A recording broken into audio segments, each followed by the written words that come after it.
the defense psychiatrist, because you can point to that. Now, in her history, she was being treated, but she would go there off and on and take her medicines off and on. And in the last 6 months before she stabbed baby Julian, her mother had lost track of her, and she apparently was traveling all around from Ohio to California, back to Ohio to Florida to Ohio again, and was off her meds. So theoretically, if someone is schizophrenic and they're off their meds, it is certainly possible, if not likely, that they are in a psychotic state. However, what we know about her, I don't think we have that. First of all, she bought the knives. There is some degree of intent there. She went to a police station right before she bought the knives, and she had an altercation with them. So perhaps they say she was angry. So perhaps, she bought the knives. She was feeling angry, and she either wanted to protect herself or wanted to attack someone. So, and then, of course, at the arraignment, she was acting very strange. She was talking in Spanish, and she was sitting in the jail. She was sitting on the floor naked. So there are these things, but those two things seem like crazy like a fox. Was she purposely? She's been around. And it seems like she knows what to do. A lot of times, people who are chronically mentally ill do get to know what gets them arrested, and so on. So I would be on the side of her not being not guilty by reason of insanity. Fascinating that you're skeptical, Dr. Carroll. Thank you for that. In terms of the viability of this defense before this jury, Casey, I want to talk to you about that. Your thoughts on it, please. Yes, Julie, typically with cases where there's surveillance, it's very hard for the defense because there's no real theory of defense that can be different from what the jury sees. And what we see is she was in the store next door, she got the knife, and she went into the grocery store and she followed. Although she didn't hide the knife, you see that there's a clear indication of who her target was. And it's going to be very hard to persuade the jury that she did not know what she did and she did not appreciate the wrongfulness of her actions. I'm looking at the surveillance, and there were reports that although she walked away and although she was found with the same knife, there's still an indication that she knew exactly what she was doing, and whether it was mental illness or were you just upset from other events or just really had a bad day and took it out on an innocent victim. And that is the job of the defense, to really bring this forth, not just through testimony, but through expert testimony, her mental history, to show this pattern at the time of this alleged incident. Right. Great points, Casey. As I look at that video, Dr. Carroll, I'd love to ask you about something that I raised on the show yesterday. When we see her blatantly walking through that store, and, she's hard to miss. She's very large in stature, and she's got this big 12-inch knife in her hand that she's swinging around. This is a busy store, lots of people. And I was saying, Dr. Carroll, I don't know if people are just unobservant or if they just, I don't want to offend anybody and say anything because, I want to mind my business. And I'm thinking, where are we as a society? I would love your comments on this, Dr. Carroll. Yes, I totally agree. I think she is a large woman. She does look strong. I think some people would be afraid to tackle her, literally. But surely there must have been some security guards in there. That's the sad part. There were possibilities to stop this. Well, first of all, the one thing is that, her mother was very angry at the clinic that she was going to because she wanted them to do more. They can't control her in terms of making her take medication when she's not there. Right. But they said she's not a danger to self or others, so they can't hospitalize her. So there could have been ways to stop it. Yeah, boy, I wish we had more time. We're out of time. But yeah, this is a great conversation. We'll continue it. Dr. Carroll Lieberman, thank you so much. Casey Early, thank you so much. And thank you at home for being with us. We'll be right back.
Who are you working with? I'm working with the deceased Julian. I located the major trauma wound from the knife, and then I immediately started to use a chest seal on his back. The chest seal just seals the wound to stop the blood from pouring out.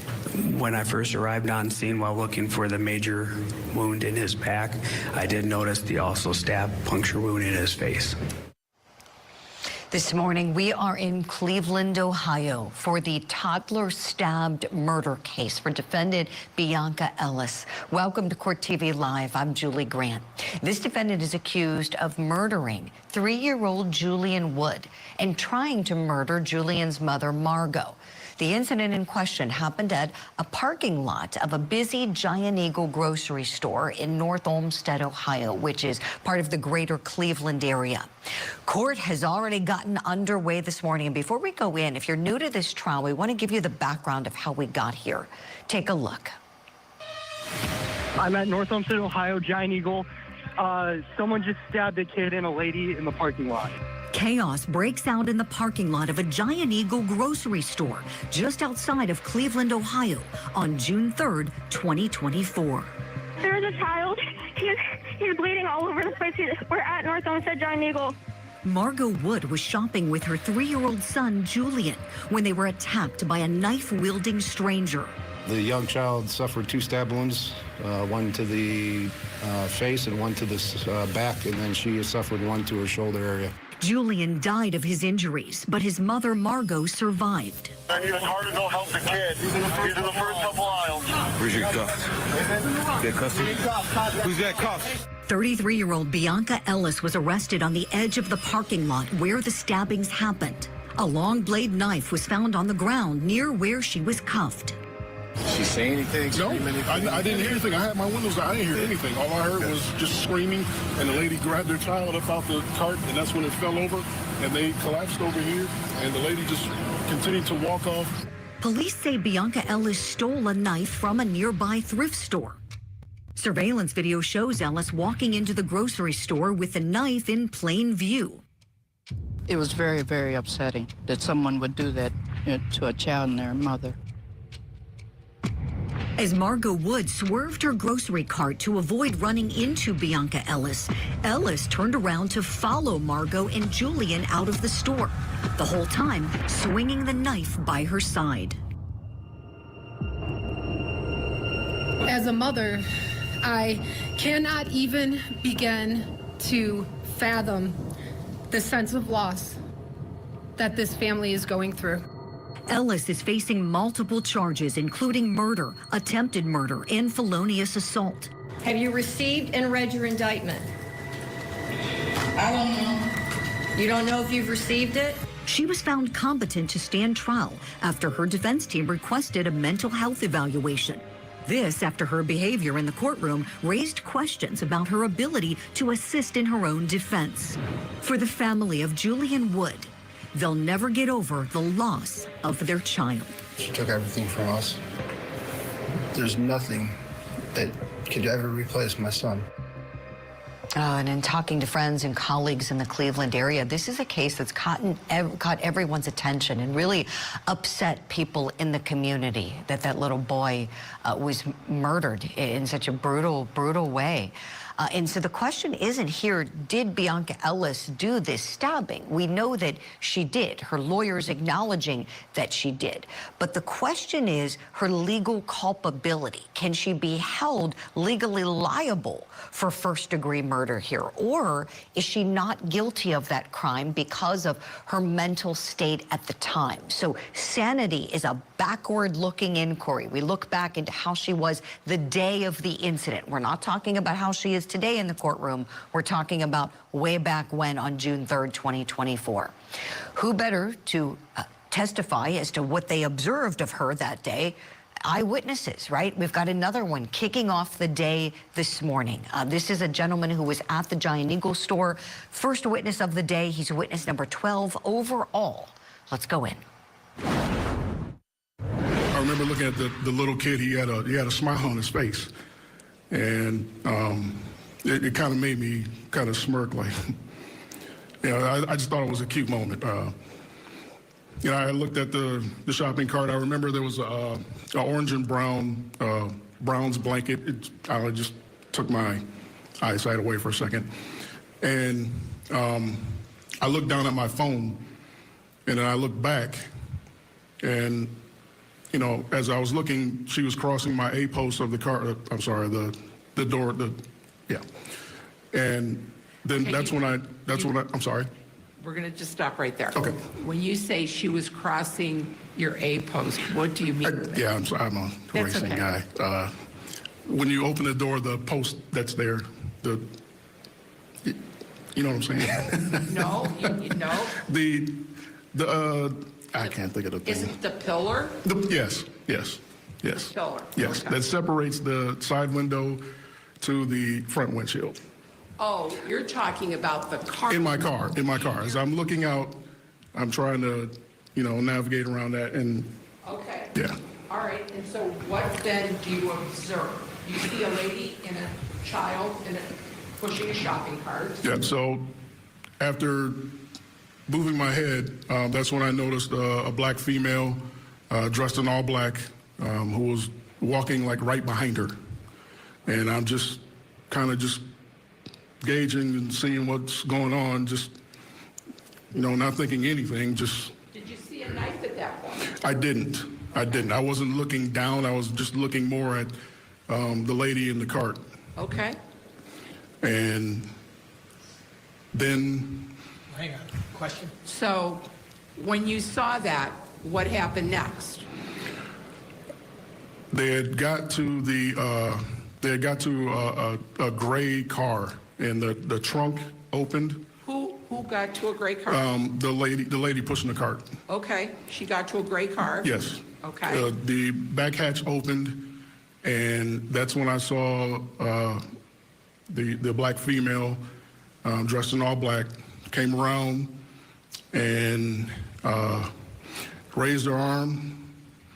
That's when I saw the knife, because the sun just kind of the sun just made it just stand out. And she stabbed the kid,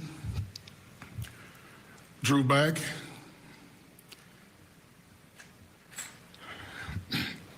stabbed him again, and that's when I saw the Mrs. Wood grab Julian, and pulling him out, the lady stabbed towards them again. And the cart just fell to the ground, everything fell out. And she cradled Julian in her arms, she fell to the ground. She started screaming, which I'll never get that out of my head.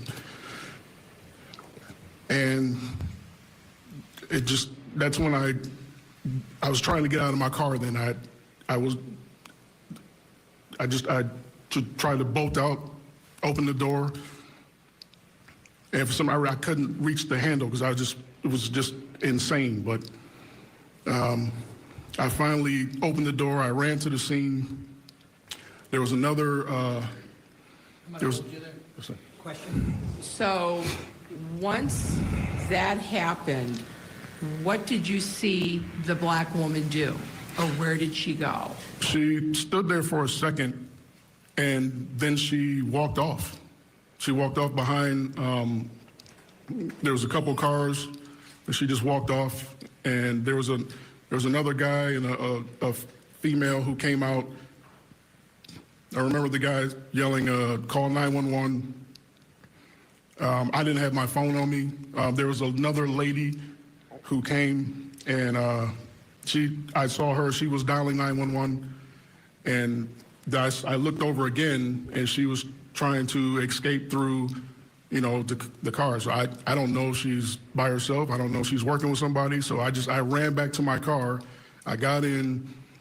I tracked her down on the next aisle, and I pulled up next to her. So when she left, Mr. Bush, did she go down the same aisle where the child and the mother were with the shopping cart, or did she go to a different aisle?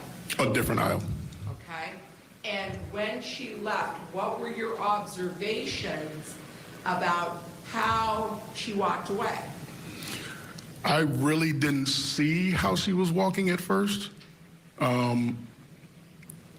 I could see the top of her head.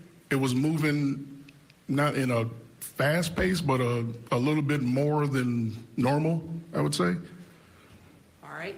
Did you see the knife again? So when I pulled up next to her, that's when I saw the knife.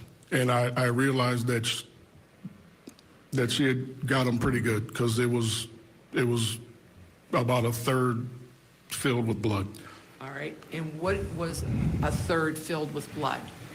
I mean, the knife was probably this long. It was probably up to here, probably that much. From what I could see. I mean, I looked at it for like a 2 seconds. Okay. All right. And where was the knife? Where was she holding the knife? In her right hand. All right. Wow, what a great witness for the state. Let's talk about it. Let's bring in the chief trial attorney for the Muskegon County, Michigan District Attorney's Office, Matt Roberts. Matt, good morning to you. Your thoughts on this gentleman and everything he's sharing with the jury? Well, good morning, Julie. It's great to be here. Really powerful testimony there. Clearly, you can see the impact that this has had on this gentleman. Obviously, something he's never going to be able to get out of his mind, as he indicated there in his testimony. And really powerful stuff for the jury here, because it really goes to the heart of the question they're going to have to answer. There's no question that she's guilty. There's no question that she did this. So the question for the jury becomes, what do we do with this woman here who is certainly responsible for this, and how do we deal with this case? So very powerful testimony there from this gentleman. Definitely. And how about the trauma you can just see that he's experiencing, Matt, can't you? I'm sure that stood out to you. Oh, absolutely. Yeah, the secondary trauma here is immense. Obviously, it's not happening directly to him, but no question that this is going to have an impact on him for the rest of his life. And I would certainly hope that he has been able to speak to somebody about that, or to get some help for that, because it's definitely something that nobody expects to see it, and nobody really knows how to process those things. Certainly not just as a person who's out for grocery shopping, and to see this horrible thing, it's just devastating. Oh, it really is. And he was one of those people, you know, I like to always think of the Mr. Rogers, the famous quote. He would say that when he was a little boy, his mother would say to him, when things are scary to you that you see in the news, look for the helpers. There are always good people who are helping. And this man is one of them, as I'm looking at our producer's notes. And he follows and kind of watches the defendant as he knows someone's calling 911. It's like these helpers, these bystanders all took a role. Somebody called, he stood, kept an eye on her. He talks about keeping an eye on her, having his firearm with him, and just kind of watching, making sure she wasn't going to do anything else until the police arrive and apprehend her. We're going to watch the cross-examination together in just a moment. Attorney Matt Roberts, stand by, please. Friends at home, we'll be back in just 4 minutes as this trial continues over the death of little 3-year-old Julian Wood.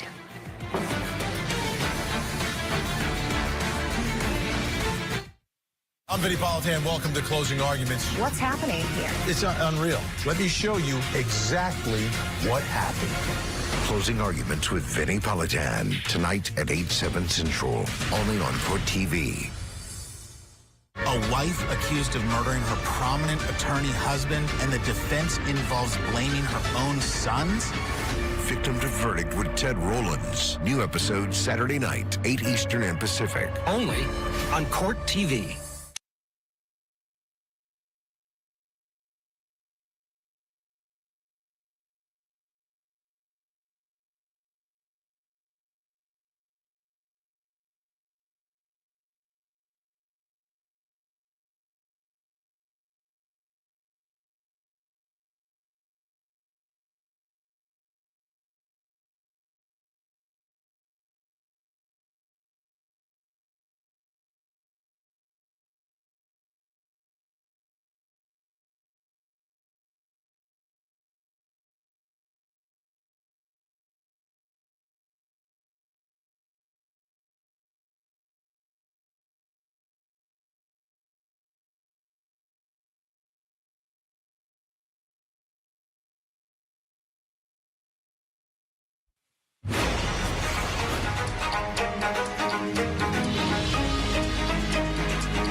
Welcome back to Court TV Live. I'm Julie Grant. We're in Cleveland, Ohio, broadcasting the trial over the death of 3-year-old Julian Wood. He was stabbed to death in the parking lot of a busy grocery store. The woman who stabbed him is Bionca Ellis. She's on trial right now, and this isn't a question of who done it. Her attorneys are conceding that she did this, but what they're not conceding is the level of legal liability. She's pleaded not guilty by reason of insanity, and that doesn't mean that she should walk free if the jury finds that. No, she would be committed to a state mental institution where she would serve time there and be treated as part of the sentence.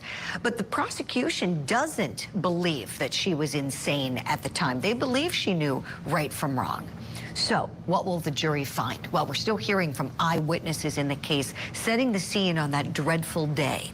Right now, there's a witness who saw the stabbing event happen. He described it to the jury, and he looked back. He was like he was holding back a lot of emotions.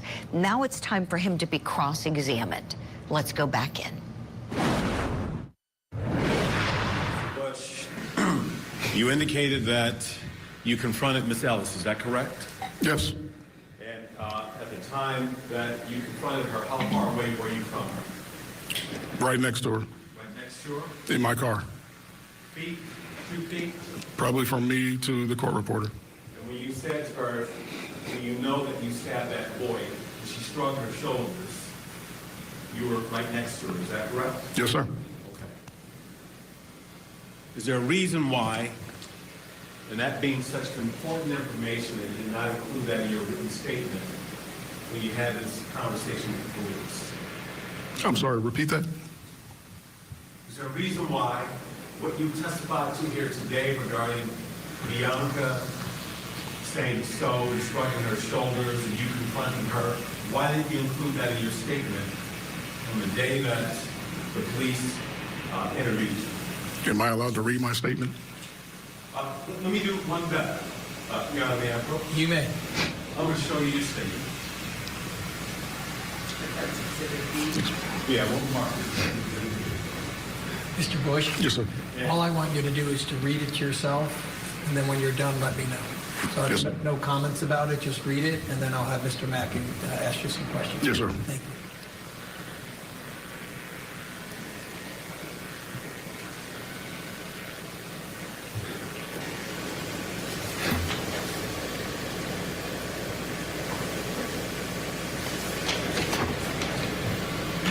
You had a chance to read it?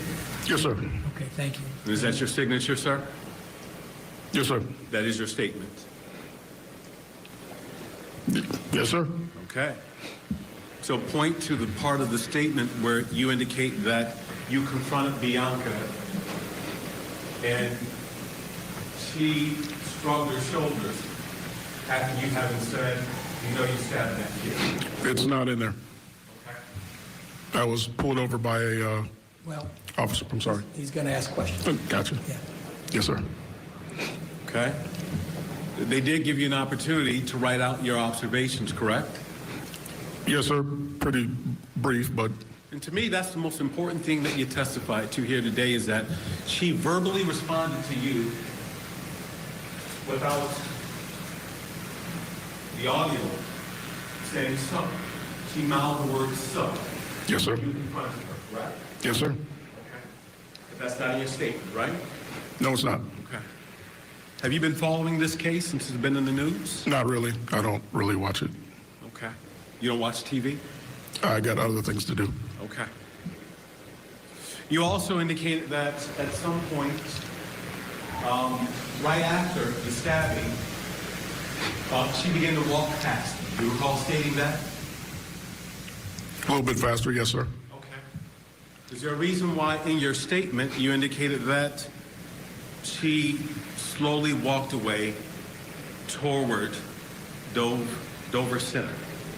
While she was over on the other aisle, she was walking slower. But as she was getting away from the initial stabbing, she was walking a little bit faster. Why isn't that in your statement then? As I said, sir, I was pulled away.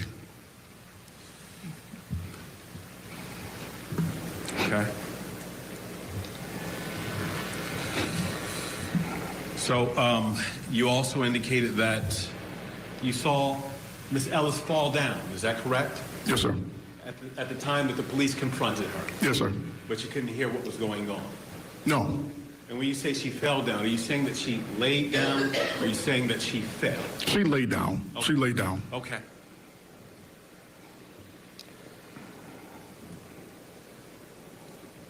You're indicating, I think you're about to say that you had another conversation with another officer at some point in time? There was, yes, another officer had kind of asked me what did I see, and I think I just got distracted and just put this down, and I went and answered his questions, and that was it. Okay. You don't recall who the other officer was? I don't. All right, that's fair. That's fair. All right. Your Honor, may I take one moment? You can.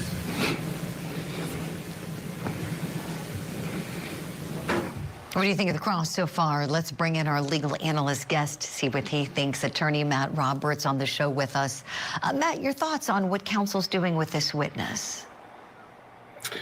Well, it's kind of interesting, Julie, because again, there's no question here that the defendant committed this act. So going after this witness and trying to suggest that maybe he didn't tell the police something and maybe he's saying something now, I don't see how that really benefits the defense. And if anything, the situation he's describing really goes to what would be useful for the defense, that her reaction is not what you would expect or hope from a person that's just stabbed somebody. The sort of shrugging and no big deal or whatever type of attitude really helps the defense. So it's kind of puzzling why you would do this. This is a person who's clearly suffered trauma, and I just don't understand why you would go after him in this manner if that's the defense. So right, I'm with you, Matt. It's almost one of those opportunities where I could see him saying, thank you for the opportunity, Your Honor, no cross is necessary, and just sit down, score some points, because as you said, this is a lay witness, has no interest in the case. He didn't want to be dragged into this. He's clearly traumatized. And if you want to save your juice for the mental health issue in that question, I would think that he might earn some points with the jury by not going hard on lay witnesses. It seemed like he was kind of picking apart what was in the statement, not in the statement. And yeah, that's a little tough, huh, Matt? Yeah, it's kind of puzzling. I don't understand it. The challenge for the defense in this case is not trying to suggest that she didn't commit this act. Obviously, it's to generate whatever level of sympathy you can for the defendant by claiming that she has this mental illness and attacking a person who's doing the best he can under the circumstances. And people seem to think that, or certainly defense attorneys believe that whenever a witness talks to a police officer, they have to say everything that happened, and the police officer has to write it all down. And it just doesn't happen that way in reality. And I think most jurors accept that. So this is a different tactic than I would expect for somebody who's trying to claim that the person was just insane. Like you said, get up, maybe don't ask any questions, or maybe highlight the bizarre parts of it and move on. Right. That's another good point too, Matt. Maybe just a couple questions about, she appeared nonchalant after this, right? And she had that big bloody knife in her hand, right? So like kind of make her, if your point is that she was crazy at the time and just completely out of her mind, then ask those questions that support that. A great analysis as always. Matt Roberts, thank you so much. Stand by, please. We'll hit a break as we're coming up on the bottom of the hour. When we come back, we're going to hear from another state witness. We're on witness number 13. In this case happening in Cuyahoga County, Ohio. That is the greater Cleveland area. And there is the defendant, Bionca Ellis.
I saw a woman stabbing a mother and child. I saw the knife covered in blood. I saw violent motions towards a mother and her child. Oh, what a dreadful case this is. Welcome back to Court TV Live. I'm Julie Grant. We're in Cleveland, Ohio for day number 2 of the toddler stabbed homicide case. The question isn't whether the defendant did the stabbing. She did, and her legal team acknowledges that. The question is her sanity at the time. Was she sane or was she legally insane? That's going to be the question for this jury. Again, this is a jury trial before the Honorable John Russo. He is the judge running this trial, and what a great trial he's running. We're in day number 2 and witness number 13 already. So the trial is moving along quite well with arguably the most important witness on the stand right now. And that's Julian's mom, Margot Wood. She's also a victim.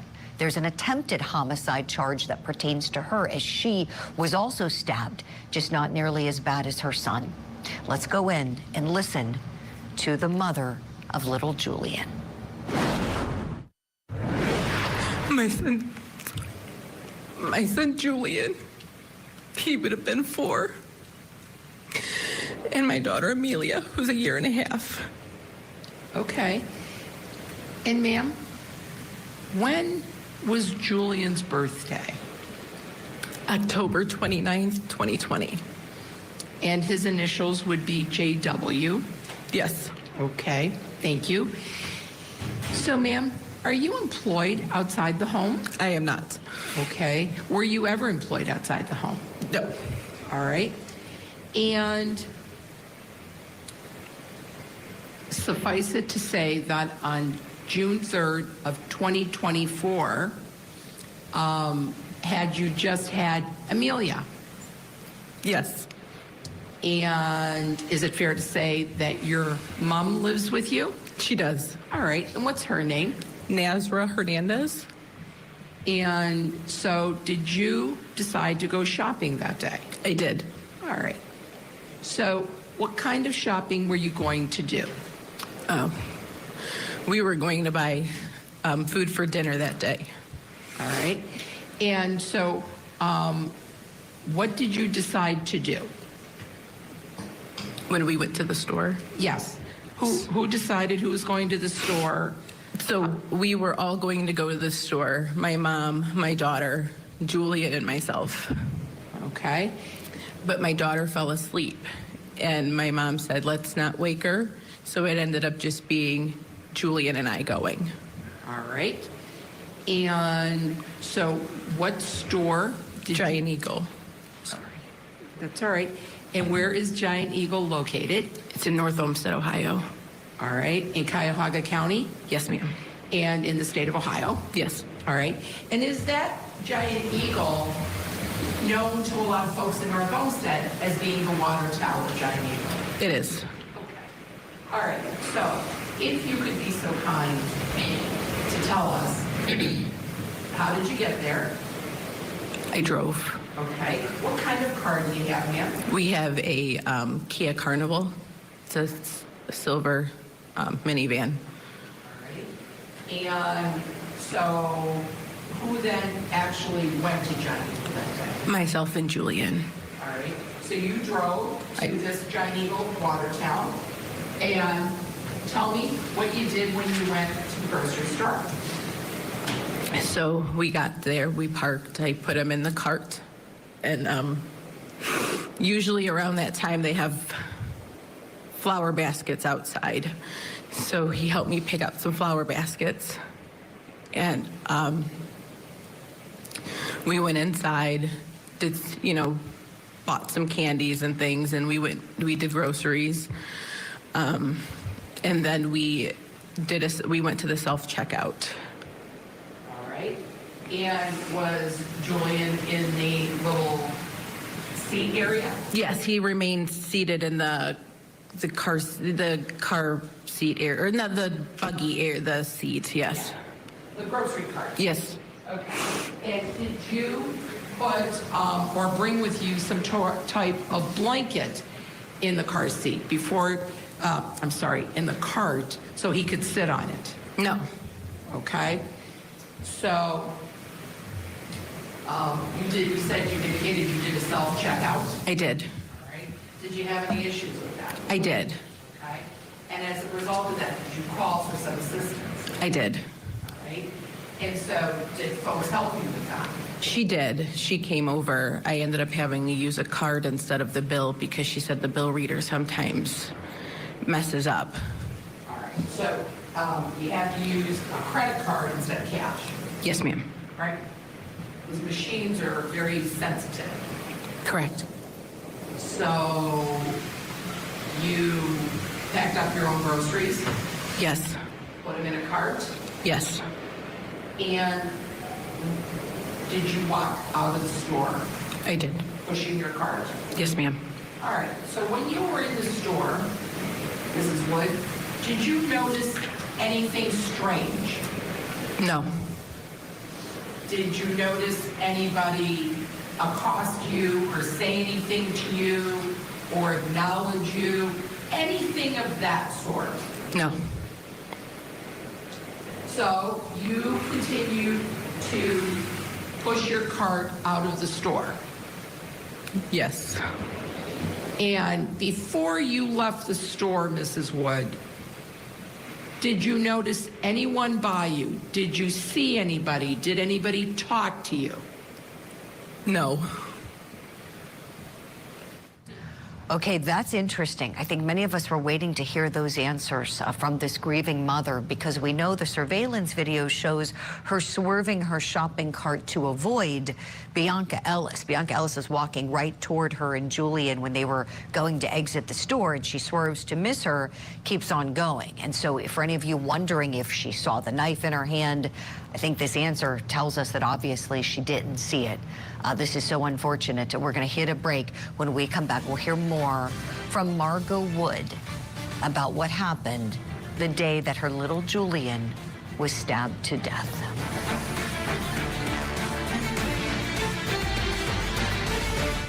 My two best friends were just murdered.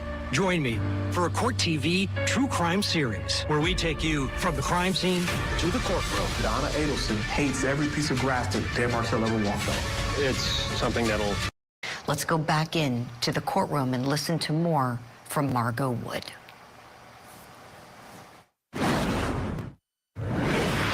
I saw her coming, walking towards us, and I noticed she had a knife in her hand. And I said, "Oh no, Julian." So I had the car, I stood in front of the end of the cart, and I was trying to push him back he was still sitting in the cart. And she stabbed the back of the trunk of a car, and I got scared. But when I was pushing the car back, it fell over. And then she came at me. I'm sorry. Take your time. She came at me. Just breathe. Okay. Some water there for you, too. But I moved. And she stabbed him in the side of his face. And then she stabbed me. Take a minute and ask a question.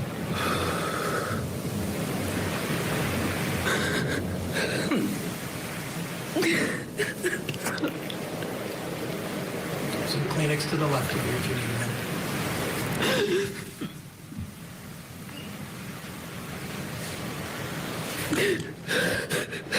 Would you take a sip of water and then I'll have her ask you another question? It's open.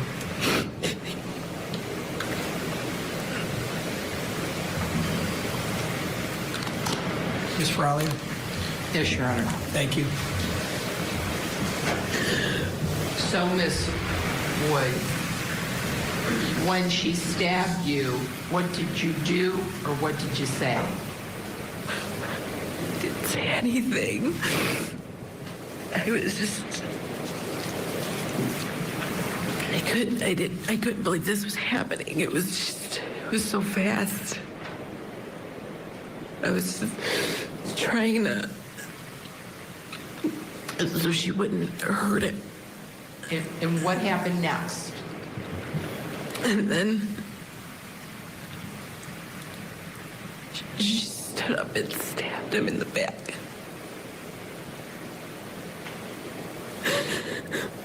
And he was crying.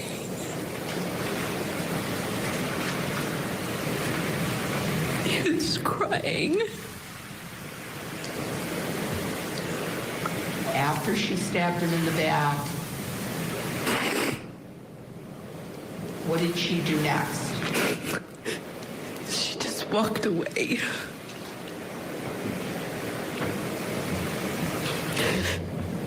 Like nothing. She just walked away. And, ma'am, what did you do? I went to go grab him out of the cart. Because he was on his side, and I went to go and I held him. And I just felt blood on my hands. And I said, Julian, Julian, are you okay? And then blood came out the side of his mouth. Take a minute. I'm going to have the prosecutor ask you another question. Go ahead, take a minute. I'll just take some water again.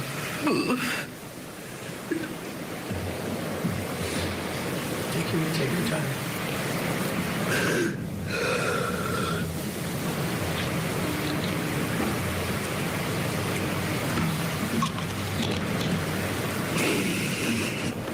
Need some more Kleenex? Okay. Go ahead. Thank you, Your Honor. Mrs. Wood, once you were experiencing this with Julian, were you calling for help? Yes. And were you in fact screaming for help? Yes. Did folks start to come around you? They did. And did there come a point in time that somebody came by and took Julian and tried to help Julian? Yes. Did she indicate at the time she was a nurse? She did. Okay. And did other folks come and surround you and try to help you as well? Yes. And ma'am, where were you stabbed? On the top of my right shoulder. All right. Oh my gosh, doesn't this just make you want to cry for her, listening to this mother? Who would have thought after picking out flowers with her son just minutes before this, that then she and her son would both be stabbed? Let's bring in our legal analyst, attorney Matt Roberts. Matt, I want to get some thoughts from you, please, on, this grieving mother's awful testimony. Well, it's absolutely heartbreaking. It just the emotion, you can hear it there. I'm sure the jury can see it. It's just devastating, and it really just highlights as you were pointing out, we wanted to hear the answer to that question. Did she see the defendant beforehand? The monotony of what we do in our everyday lives and the encounters we have with people, and we don't notice those things. And I'm sure that's a moment that she's relived time and time again, looking back at this to say, why didn't I see something? Why didn't I do something sooner? And it's just because it's just part of our everyday lives. And that, again, is the real challenge in this case for the defense to handle. The jury is going to put themselves in this woman's position. They've all been to grocery stores. They've all been in this situation, whether they have kids or not, to be thrust into this situation and then to be asked to potentially say that this woman is not guilty because of her mental illness is going to be just a tremendous uphill battle for the defense. Well, I'm glad to hear you say that, Matt. Tell us a little bit more why you think it may be tough for the defense. Well, just simply because the jury is going to be, this happens where every one of them has been. Everybody can sympathize with having gone to the grocery store, again, whether you have kids or not. everybody will be in that situation, and then they are being asked to say potentially that this person is not guilty. They don't necessarily understand what that means, but they know saying not guilty means that the person, you know, is not responsible for what they did. In Michigan, we have an alternative alternative verdict, I should say, that's guilty but mentally ill. And if something like that is available to the jury, I would think that's the way they're going to be leaning, because again, they just don't want to be in that situation where they potentially think they played a role in this woman getting back out on the streets, whether it's immediately or after a period of hospitalization. So a real challenge here for this jury, but that would be the concern for the defense. And if the defense does anything on cross-examination other than get up and say, I'm sorry for your loss, it's criminal malpractice. Yeah, you're so right, Matt. And I have an answer for you. They're not going to cross her. I'm just getting word on that. So good deal. We'll be right back.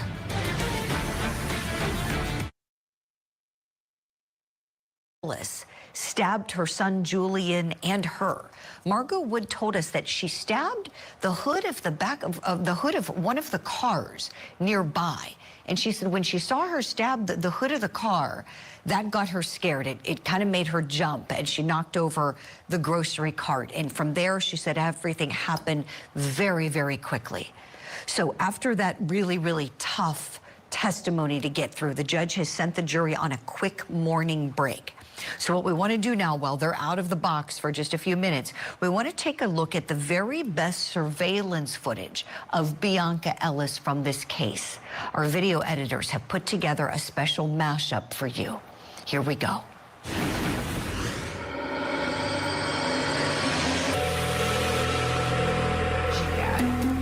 these items we're seeing here on the screen? Yes.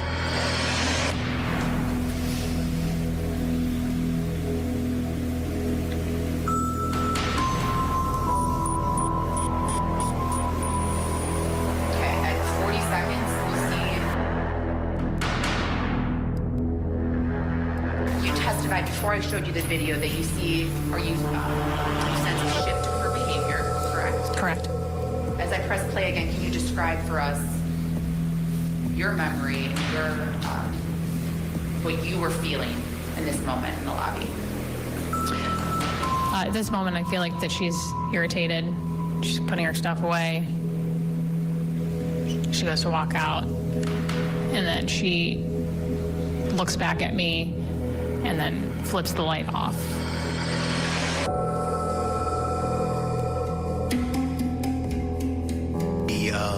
The kitchen knife area aisle where you could observe Miss Ellis now sifting through the knives.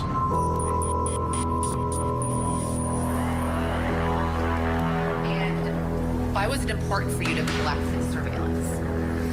It was important because we're trying to establish a timeline as to what had occurred prior to the incident. And I don't know if you can see, it's a little faint. Timestamp up top on this exhibit. My eyes aren't that good, so no, I cannot. I could see a time, but I couldn't tell you exactly what that is.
got a med kit? Okay. The other on the side? You're good. Who's got a med kit?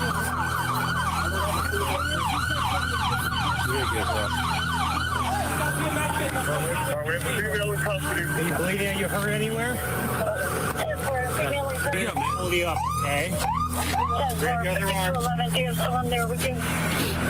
We're going to lift you up, okay? Stand up, okay? 1, 2, 3, stand up. Stand up. Come on. Come around. 14. Walk her back this way. 52 LO3, I got 3 units. 1719 myself. And Charge Eagle. In the parking lot. Florida aisle. If you got EMS coming. Pulling up now, squad's pulling up now. Does this take place out here? Right here. Right there. Literally right here. Right here.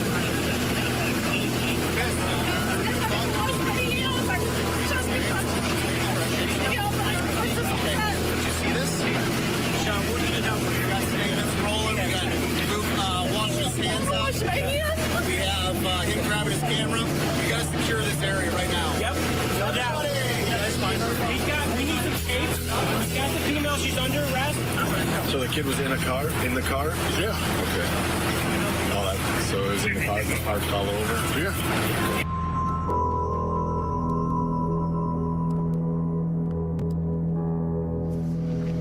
All right, and there we have it. That is the video mashup we put together showing some of the most stunning moments in this case.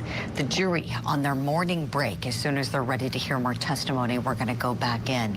But let's just take a pause and go back to what we just heard, the last bits of testimony from Mother Margot Wood. So she's a victim here in 2 ways. She was actually stabbed by Bionca Ellis, and she witnessed her son, her second baby, be stabbed to death.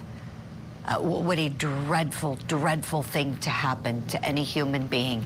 Let's talk about this. Let's bring in our legal analyst guest. He's a practicing criminal defense attorney who has also served as a district attorney, Matt Mangino, on the program today. Matt, good morning to you. Share with us your thoughts, please, about what Margot Wood shared with that jury. Well, you know, it's beyond comprehension to think that something like this will happen to you in a grocery store parking lot. I mean, Julie, we're both familiar with the well-known chain of Giant Eagle and shop there. I shop there frequently. So you know, you have this idea, hey, I'm going to run into the grocery store with my child, and you know, this is routine. And then to have something catastrophic happen like this is really beyond any parent's comprehension. And as you said earlier, I think it was wise to just leave her testimony as it was and not ask a single question on cross-examination. Exactly, Matt. And going back to a point you raised, I'm so glad you raised it. And I know we have a lot of viewers in Ohio who've been reaching out, watching this case. And as you said, that is a popular grocery store, the Giant Eagle. I've shopped at Giant Eagles many times, love them. I've lived in Ohio, Pennsylvania, like you. And they're busy places because they're popular, nice stores. So when we think about places where we may be in danger, we're not talking about her pushing a shopping cart down a dark alley in a what's known as a rough side of town where you may experience gang activity or something. No, I mean, you think broad daylight, there's lots of people, and I think if there's any lesson we can take away from this, if there's anything possible, I'm sure this mother and any of these other victims would want us to remember, is this stuff can happen anywhere. Even if you're in a place that is safe with lots of people and sunshine, unfortunately, danger can arrive. And it did that day with Ms. Bionca Ellis.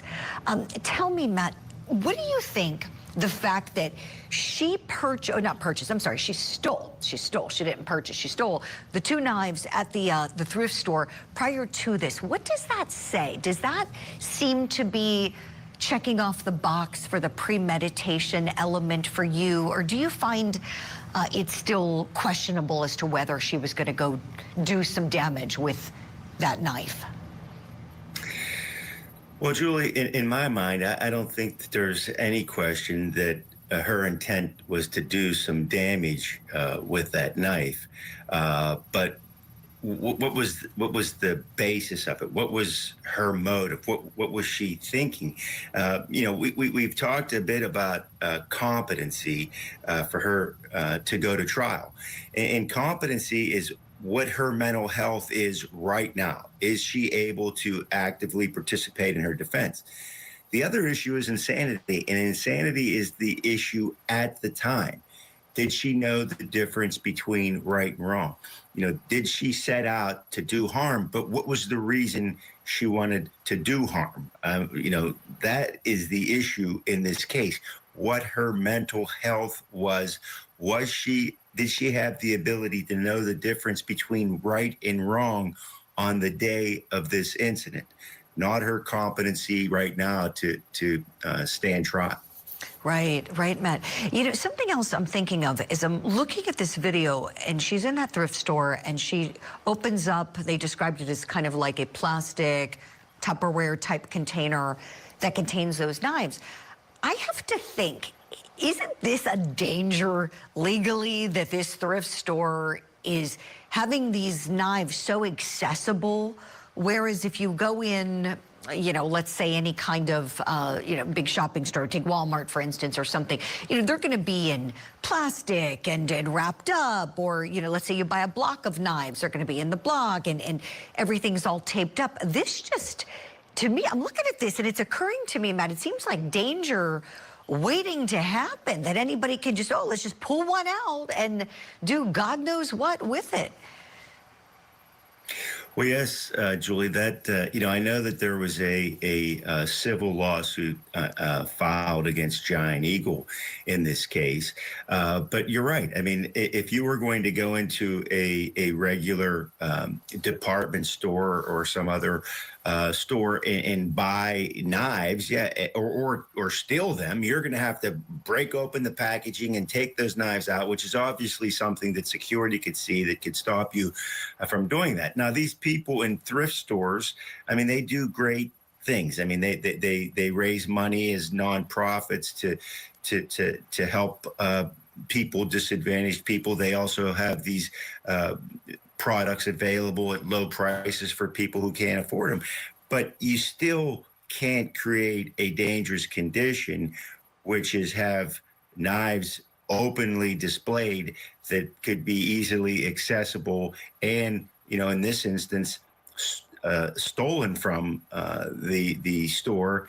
And obviously this knife was lethal. Because it ended up killing somebody and harming another person. So yeah, there's some unanswered questions there. Definitely. Great points, Matt. Thank you for all of this. Yeah, I think if there are any learning lessons, look up, look around you, be aware, don't be distracted. Even places you think could be safe, you just never know who's going to show up. Matt Mangino, stand by if you would, kindly, please, for some more questions. We're going to hit a break. When we come back, we'll continue our coverage of this trial in Cleveland. And we're remembering victim Julian Wood and his mother, Margot. A really important day today with her testimony. We're going to find out who the next witness is when Court TV Live rolls on. I saw a woman stabbing a mother and child. I saw the knife covered in blood. I saw violent motions towards a mother and her child.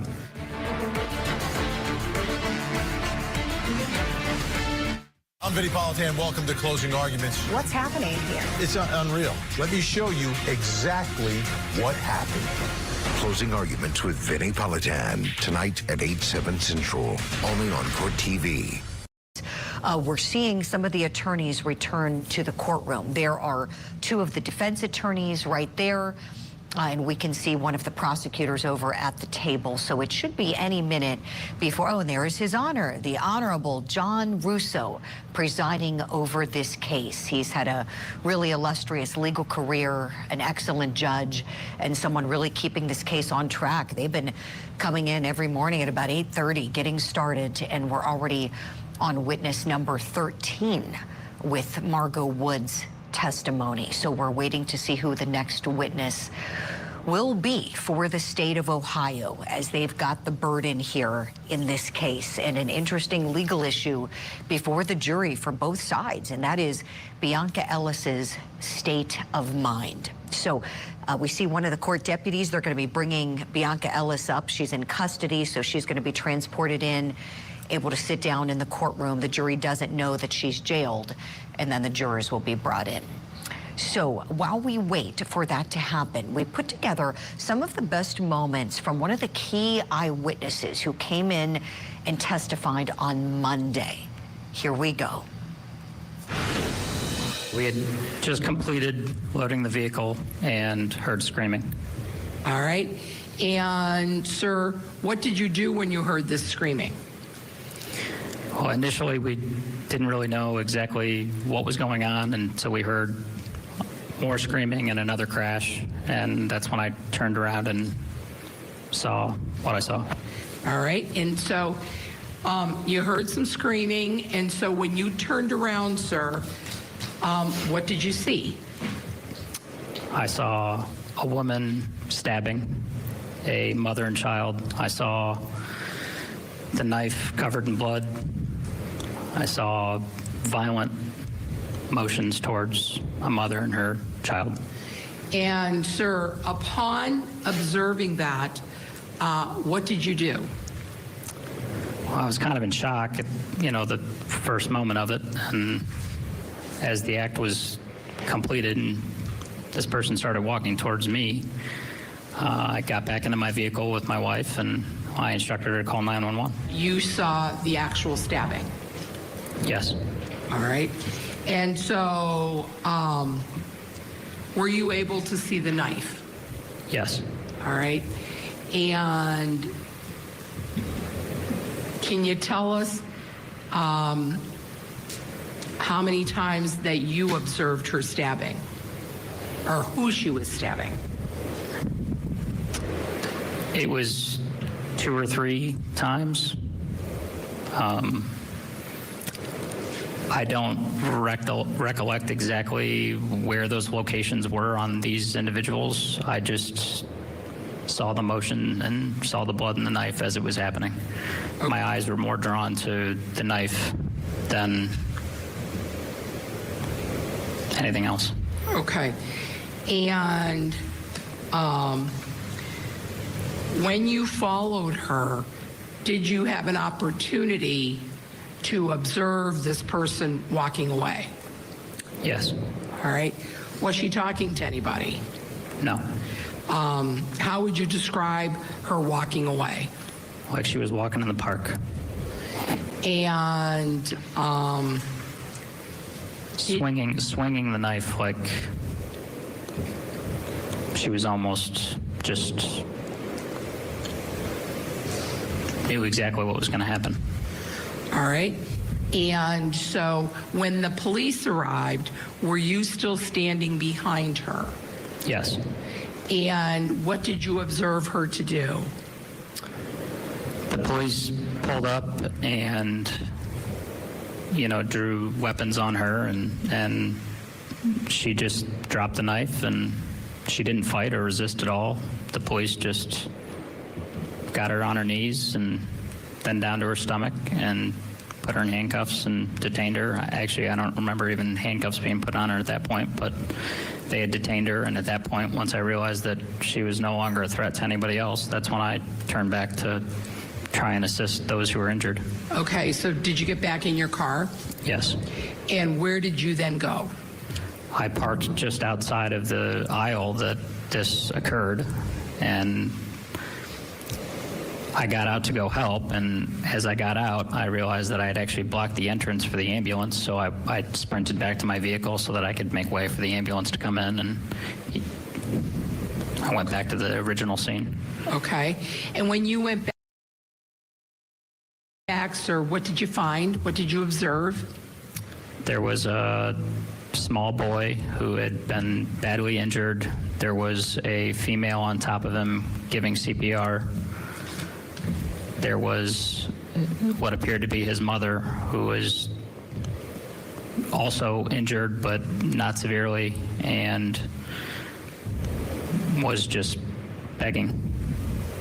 She kept asking. All right, we're just getting word that Bionca Ellis has been brought into the courtroom, so that means that the jury won't be far behind. This is a live look at the deputies just having escorted her in, getting her all seated and ready to go for her trial. She has excellent counsel, I'll tell you that. She's in really, really great hands for this very serious trial that could result in her being locked up in a prison for the rest of her life, or potentially a mental health institution for the foreseeable future. This all depends on what the jury finds regarding her mental state at the time.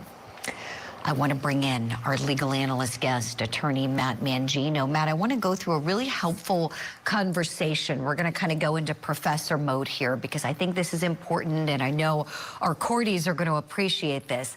What I see a lot of, and I'm sure you do too, is the confusing and the conflating of sanity and competency, and how they're very different standards, very different inquiries. And so when we're looking at someone's sanity, we go backwards, don't we? Backwards to the time of the incident. Would you talk to us a little bit about the differences in determining that versus a competency inquiry, which is here and now? Well, yes, Julie, you know, the difference between competency and insanity are 2 points in time. Competency is the ability to actively participate in your defense, to understand what the charges are against you, what you're facing, the penalties that you're facing. That's at the time of trial. Insanity is at the time of the offense. Were you suffering from some severe mental defect that made it impossible for you to understand the difference between right and wrong? And you know, what we've determined here, or the court has, is that she is competent. She does understand. She can participate in her defense so the trial can begin. Now we're going to look back at the time of the offense. Was she able to understand and appreciate the wrongfulness of her act? Could she appreciate the difference between right and wrong when she carried out these fatal stabbings and the injury to the mother? Exactly. A great legal lesson. Matt Mangino, thank you kindly for that. We've got the next witness up. So this is witness number 14. He's a police sergeant, and we're going to hear from him on the other side of this break. We thank you for being with us on this Wednesday morning for Court TV Live.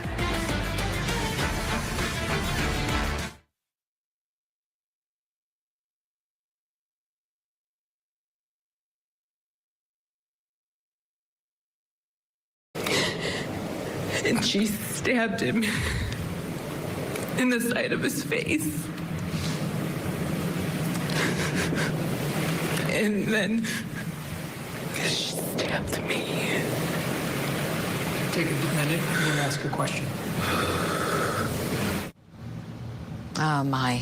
Margot Wood had to have felt so helpless on that dreadful day when she was attacked in a grocery store parking lot. Defendant Bionca Ellis is the accused here. The state is saying that she knew what she was doing was wrong on the day that she stabbed Julian and Margot. The defense is saying that she did not know and could not appreciate the wrongfulness of her actions. Let's go back into court. We've got a new witness up. He's a police sergeant. And when you're talking about this female, does this female in fact match the description that was given over the radio broadcast? That is correct. Okay. And how long after observing the defendant drop the knife did you observe her on the ground? Shortly after she dropped the knife, she obeyed verbal commands from the officers. At that point in time, she listened to put her hands behind her back. I was one of the officers that helped assist with handcuffing her with her hands behind her back. Okay, let me stop you there. I just want to walk through that. So you were present to hear other officers give commands to the defendant? Correct. All right. And based on hearing those commands, what was your observation of the defendant after those commands were given? She obeyed the commands, which means she was listening to what we said and complied. At any point did the defendant speak to anybody on scene while you were there? Not while I was there. Did you see her mouthing any words? I did not see that. Okay. Talk to us about the handcuffing. How did that piece of the process go? With the knife that was dropped still within close proximity, he had her prone out, so laying on her stomach, gave verbal commands to put her hands behind her back. Once we had enough officers to do so, we moved in to effect the arrest. Now, you at this point are a law enforcement officer for 6 years, right? You worked in last June, thereabouts. And in your career, have you encountered individuals who were alleged to have committed a crime with a weapon? Yes. Okay? And when you come upon an individual that may be armed or had a weapon, is it protocol for you to have that individual lay on the ground? Yes. Okay, and why is that? Officer safety being the number one reason. We are unsure what they may or may not have on their person. In order to effect arrest safely for the officers responding, we've given verbal commands to lay down, prone out, so we can safely effect that arrest. Okay. And was that protocol followed in this instance? Yes. Okay. Once the defendant is detained and arrested, handcuffed on the ground as you described, what is the next step? At that point in time when she was handcuffed, Detective Butcher and I put her into the immediate recovery position, had her sit up, and we escorted her to my cruiser at that point in time, which would be 5228. All right, and how do you determine which officer is going to convey the suspect to the station? Given the circumstances that day, I took the defendant and put her into my vehicle so the other officers can respond to victims in the given area. Very good. And when you are at the scene and dealing with the defendant, are you wearing a wearable camera system on your person? I am. Okay. And if I were to show you footage from that wearable camera system today, or can you talk about it together? All right. Your Honor, I'm showing this witness posting Marcus Case Exhibit 207. Thank you. And Sergeant, I believe the first 30 seconds of the video, there will be no audio. Is that accurate? That's correct. Okay.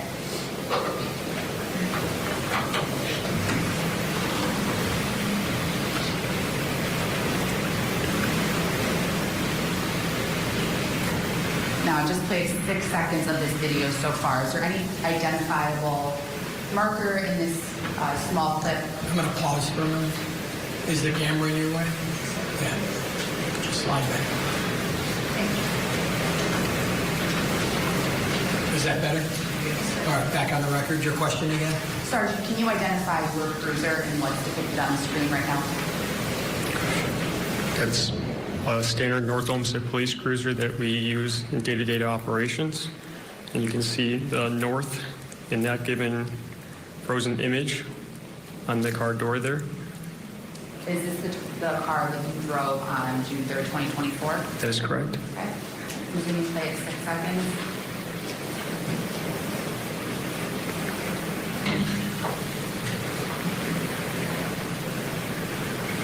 Now, you are wearing this wearable camera system, correct?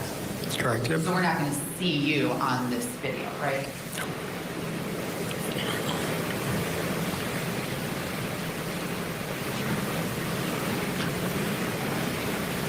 What's happening here at the 29-second mark? At this point in time, after the defendant was taken into custody, I transported her back to North Olmsted Police Department to... Sorry. Just repeat, I'm sorry.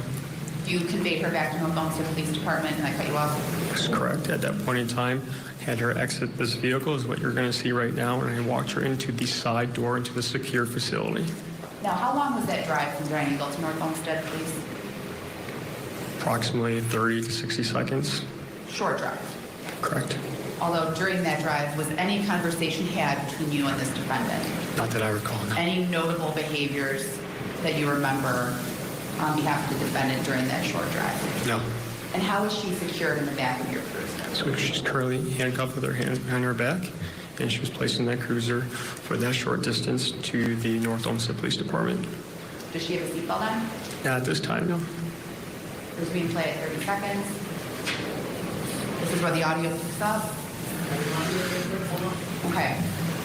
You turn the volume up a touch. Were you able to hear yourself? The voice? Yes. So Sergeant, this in fact is your body cam from June 3rd, 2024. Yes. Okay. You press play at 35 seconds.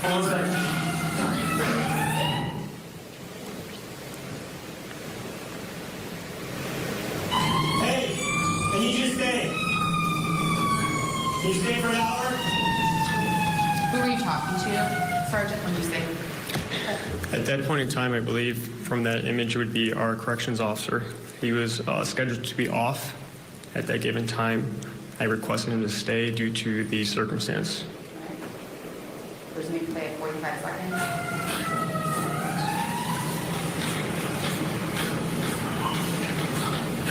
The veteran, I'm going to head over to the video. We're going to step aside from this sergeant's testimony, hit our break. We'll be back with more continuing coverage of the stabbing case of little Julian Wood. You dream about moments like this. My goodness. The fastest female track and field stars compete in a one-night-only event. Atlas NYC 2025, live from New York City, Friday at 7. It's on ION. A wife accused of murdering her prominent attorney husband, and the defense involves blaming her own sons?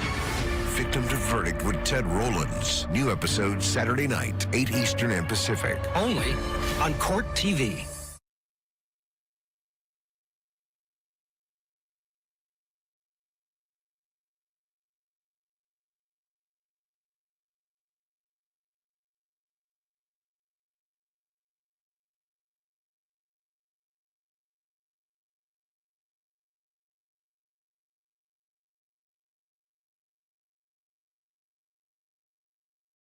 Business. She's the infamous inmate who's known for her violent attacks.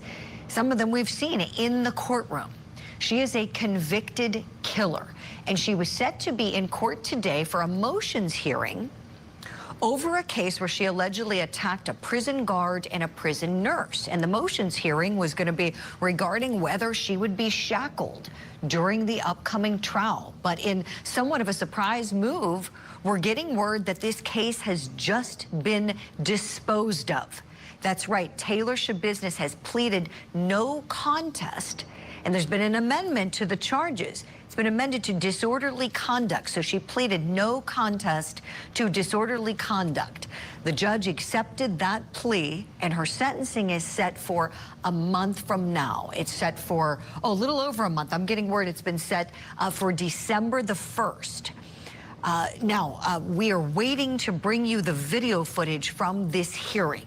So we have it filmed. We're standing by for this to come in into our system. Then we're going to play it for you. It was a pretty quick hearing, but we understand December the 1st will be the date that the sentence is imposed, as she's pleaded no contest to disorderly conduct.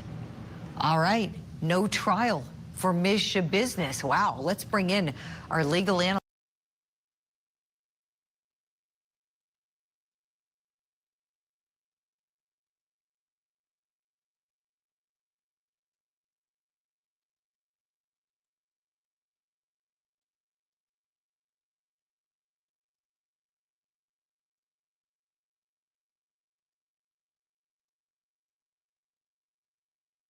Speak to, I believe, the corrections officer, Officer Shook and Officer Felton, to get a game plan as how we were going to collect further evidence and change her out.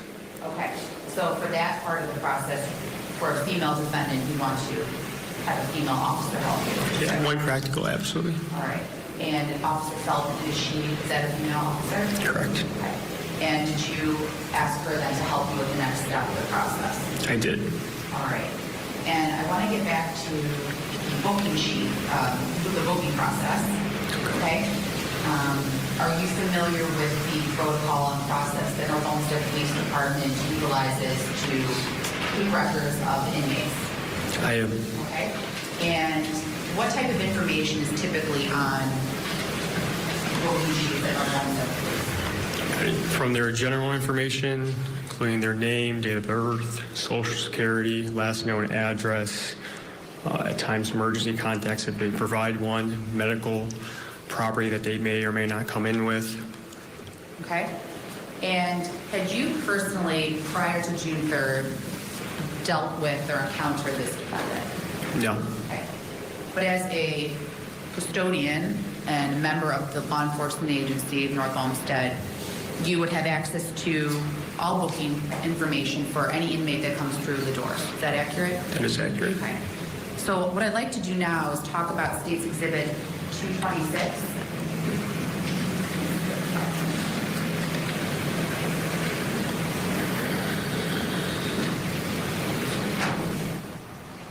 All right, so there's the testimony from that police sergeant on that day, and this is going to her behavior, right? Because the behavior could be indicative of her mental state.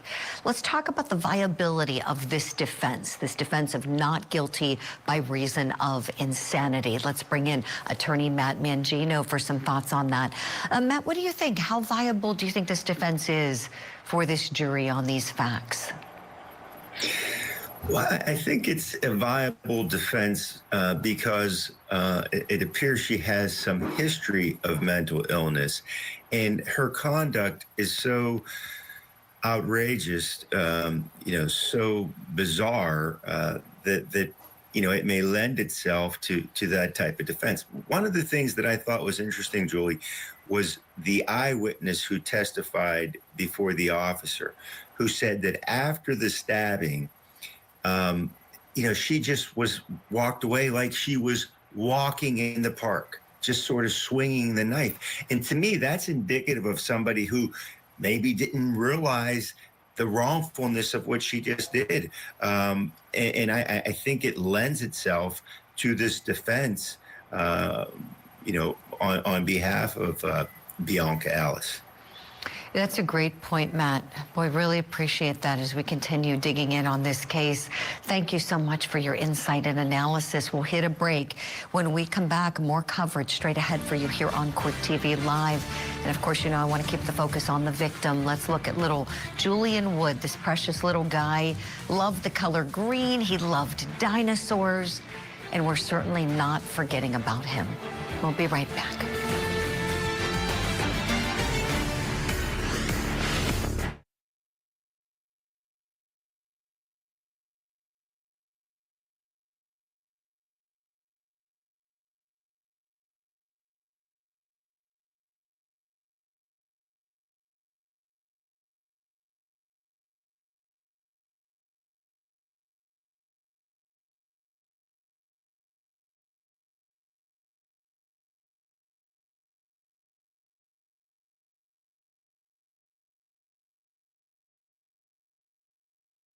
North Olmsted, Ohio, Giant Eagle. Someone just stabbed a kid and a lady in the parking lot. Chaos breaks out in the parking lot of a Giant Eagle grocery store just outside of Cleveland, Ohio on June 3rd, 2024. There was a child. He's bleeding all over the place. We're at North Olmsted, Giant Eagle. Margot Wood was shopping with her 3-year-old son, Julian, when they were attacked by a knife-wielding stranger. The young child suffered 2 stab wounds, one to the face and one to the back, and then she suffered one to her shoulder area. Julian died of his injuries, but his mother, Margot, survived. I mean, it's hard to go help the kid. He's in the first couple aisles. Where's your cuffs? Get custody? Who's got cuffs? 33-year-old Bionca Ellis was arrested on the edge of the parking lot where the stabbings happened. A long blade knife was found on the ground near where she was cuffed. Did she say anything? No, I didn't hear anything. I had my windows down. I didn't hear anything. All I heard was just screaming, and the lady grabbed her child up out the cart, and that's when it fell over, and they collapsed over here, and the lady just continued to walk off. Police say Bionca Ellis stole a knife from a nearby thrift store. Surveillance video shows Ellis walking into the grocery store with the knife in plain view. It was very, very upsetting that someone would do that to a child and their mother. As Margot Wood swerved her grocery cart to avoid running into Bionca Ellis, Ellis turned around to follow Margot and Julian out of the store, the whole time swinging the knife by her side. As a mother, I cannot even begin to fathom the sense of loss that this family is going through. Ellis is facing multiple charges, including murder, attempted murder, and felonious assault. Have you received and read your indictment? I don't know. You don't know if you've received it? She was found competent to stand trial after her defense team requested a mental health evaluation. This after her behavior in the courtroom raised questions about her ability to assist in her own defense. For the family of Julian Wood, they'll never get over the loss of their child. She took everything from us. There's nothing that could ever replace my son. Now let's go back into the courtroom now where the jury is hearing from an arresting officer.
All right, a little delay there as the attorney provides the paperwork to all of the parties in the courtroom.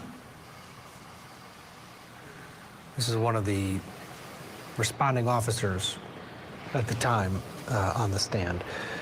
What a case this is. Yes. All right, let's go back in. Sounds like they're ready to go. For you with the Martha States Exhibit 226 and 227. I want to ask you just to look at those. I'm not to recognize what I put before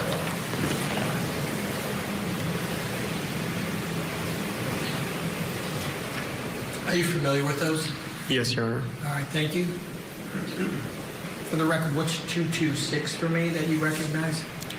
226 would be Bionca Ellis's arrest on, looks like 6/3/2024, the day of the incident.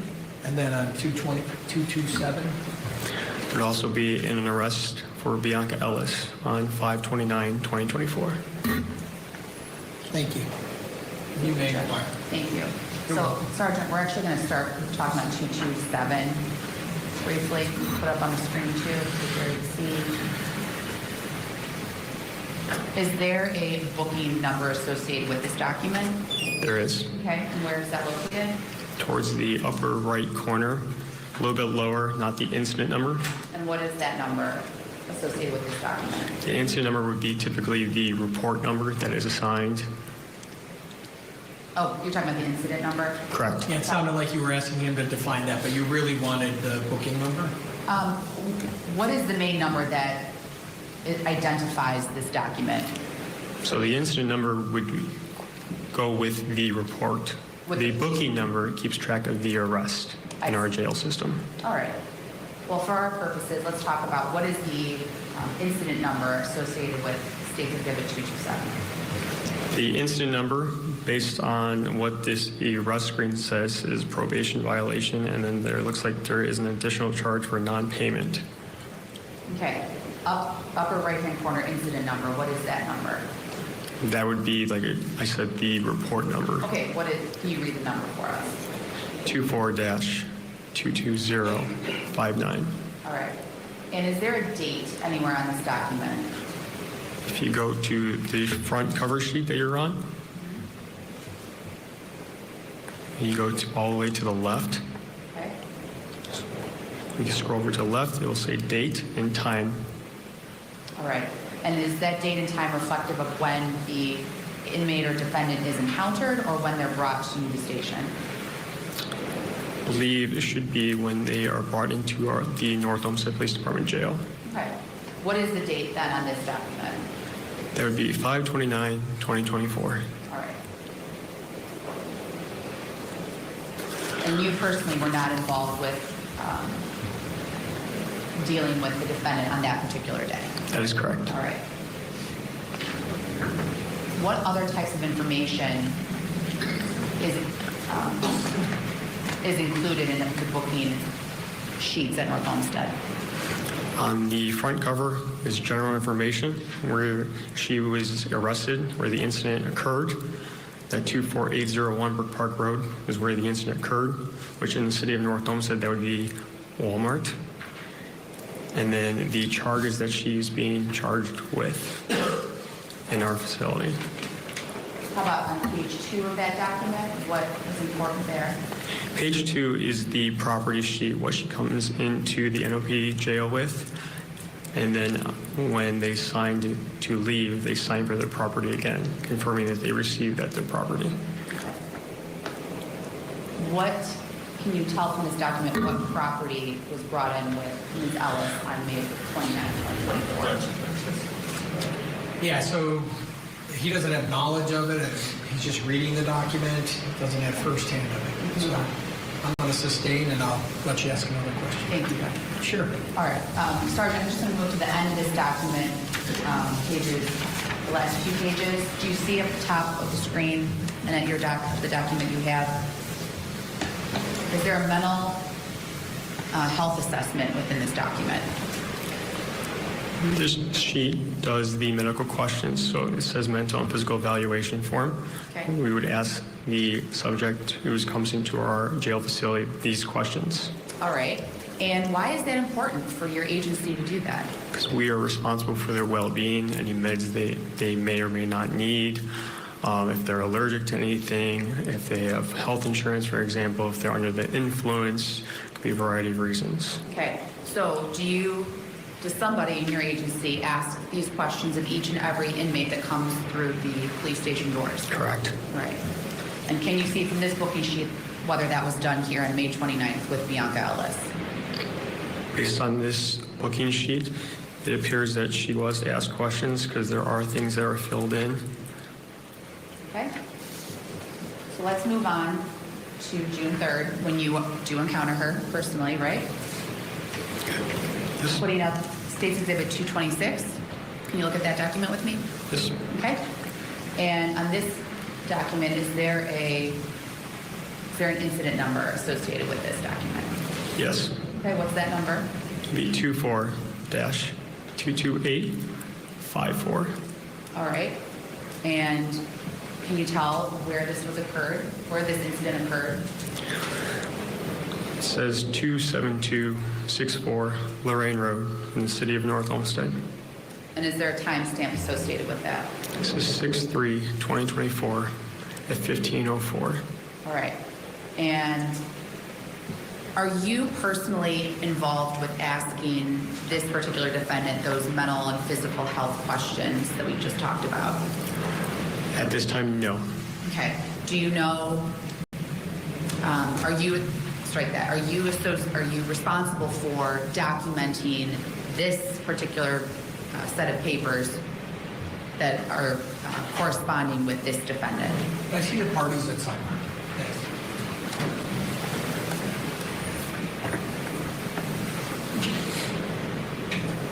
All right, sidebar there. Let's bring in Josh Schiffer. He's in Atlanta, Georgia, criminal defense attorney. This case is just it's horrible. You watch that video, and you know, there's nobody does anything. She's so nonchalant with the knife. It's not like, it's just walking around with it. I wonder how many people actually saw her. But let's talk about the mental health issue. She's on medication now, deemed competent to stand trial. The question, though, is what was her competency at the time, and how do you really get that information to a jury that's accurate? Yeah, and how do you prove something that's so effusive and almost invisible? Schizophrenia, which we have a very clear diagnosis of. There aren't big questions about whether she has a diagnosis or how treatment has affected her. She's been well treated, and as some of the information has come out, she's a completely different person when she's not medicated. And her mom had lost track of her for a period of months immediately before this incident. The incident, from all of the testimony so far shows these are the acts of someone clearly disturbed. No one who is acting normally or in a healthy manner does things like this, and that nonchalantness, that's the red flag for pervasive, chronic, and severe mental illness. You literally are looking at someone doing something that no other human could do. You have a 3-year-old who's dead. So for a jury and members of the jury, just like people watching this, it's infuriating. It is disgusting, and it's heartbreaking. How does it play into this? And is there a proper, within our legal system as it stands, is this sort of a square peg round hole thing in that we're trying to get this adjudicated the proper way like we do everything else? There's just something off here.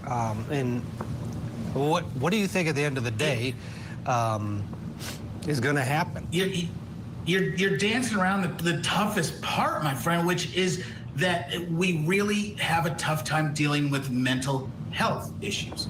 There's a crime. This is a crime beyond, even somebody as good as Franz Borchardt can't walk you for stabbing a little baby to death on video and walking away. They've got her on video picking out the knives, testing them against cement walls to make sure that they're the right knife. There's no question about the horribleness of the actions. So the question for the jury then becomes, can our system, can you as a jury hold this person responsible given the mental health that we all acknowledge?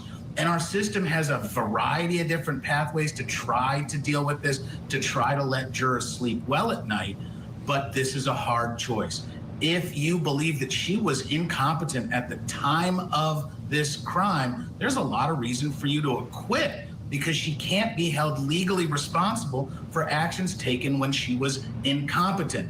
Now, the state has made her competent. She has an extensive history of good treatment and being a great person when she's getting her medicine. But why do we lock that person up for the rest of their life when they're getting medicine? Is that the most efficient way of dealing with this health issue, or is that more cruel and unusual punishment, given that she responds so well to medication, but she did commit this unbelievably indefensible violent act? Yeah. As a society, we don't want her walking around, just take your medicine, you'll be all right. No, she killed a 3-year-old. And my 14-year-old, oh, sorry. Go ahead. My 14-year-old walks to a bus stop every day. This is the kind of random violence that is truly terrifying, because it doesn't matter how prepared and trained and you've got a gun and you put locks on and you avoid that. No, you're at a grocery store. Yeah. You know, almost everybody goes to a grocery store, and this is absolute random, unprepared. That's the terrifying part. You can't stop this kind of crime because there are millions of people successfully medicated right day, any one of whom could have a cessation for some reason and lose the ability to regulate themselves and then commit horrific crimes they know that they didn't want to commit, and it's only their mental illness that brings them to that juncture, and that's terrifying for them.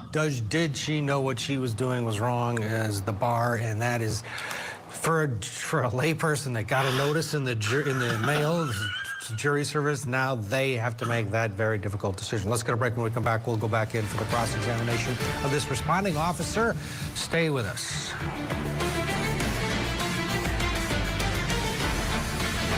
I'm Vinny Politan. Welcome to Closing Arguments. What's happening here? It's unreal. Let me show you exactly what happened. Closing Arguments with Vinnie Politan, tonight at 8/7 Central, only on Court TV. A wife accused of murdering her prominent attorney husband, and the defense involves blaming her own sons? Victim to Verdict with Ted Rollins. New episode Saturday night, 8 Eastern and Pacific. Only on Court TV. My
I saw her coming, walking towards us, and I noticed she had a knife in her hand. She stabbed the back of the trunk of a car, and I got scared. But when I was pushing the car back, it fell over. And then she came at me. I moved. And she stabbed him in the side of his face. And then she stabbed me. That's Margot Wood recalling the terrifying moment that Bionca Ellis began stabbing her and her 3-year-old son in the parking lot of that grocery store. Julian Wood ended up dying from his injuries, and now Ellis faces life in prison without parole for his death and the attempted murder of his mother. The defense says this is all about mental illness, that she suffers from schizophrenia and was insane at the time of the stabbing. Let's go back into the courtroom now. The arresting officer is now answering questions on cross-examination. So this is the document that you filled out, correct? Which document is that? That State's Exhibit 226, incident number ending in 854, date of incident is 6/3/2024. The cover sheet, which would be the first page of this document, would have been filled out by me to show that Bionca Ellis was in our custody in our jail facility. Moving on to the second page with a questionnaire. Is the inmate conscious? Who answered that question? That is the third page. She was not asked these questions by me at this time. Who was there? Do you know? When she was brought into our custody, she was moved directly eventually to a cell. So she didn't get a chance to get these questions answered. The corrections officer, I would assume, would have asked these questions. So when it comes to question number 3, who would have answered that question? Whoever went through the medical questions with her. Can you read that out, number 3? Is the inmate's conduct, appearance, and mental health status normal? What was the answer to that? It says no. When you look at question number 9, read that one out. Does the inmate appear to be under the influence of alcohol or drugs? What was the answer? No. Can you go to question number 12? Does the inmate's behavior suggest risk of assault to staff or other inmates? What was the answer? No. Can you go to 17? Have you recently been hospitalized or recently seen a medical or psychiatric doctor for any mental health condition or illness? What was the answer to that one? No. Now I'm going to go back to State's Exhibit 227. Those same questions were asked and answered, correct? During the booking process? Would that be page 3 of 227 if you want to? Yes, Your Honor. Very good. And your question of this witness? If you go to question number 17, can you read that one out loud? Question 17 is what you said. Yes. Have you recently been hospitalized or recently seen a medical or psychiatric doctor for any mental health condition or illness? What was the answer to that question? Condition a couple days ago. Swell feet. Yes. Yes. Can you go back to number 3? What would you like him to do with number 3? Read number 3, please. Is the inmate's conduct, appearance, and mental health status normal? What was the answer? No.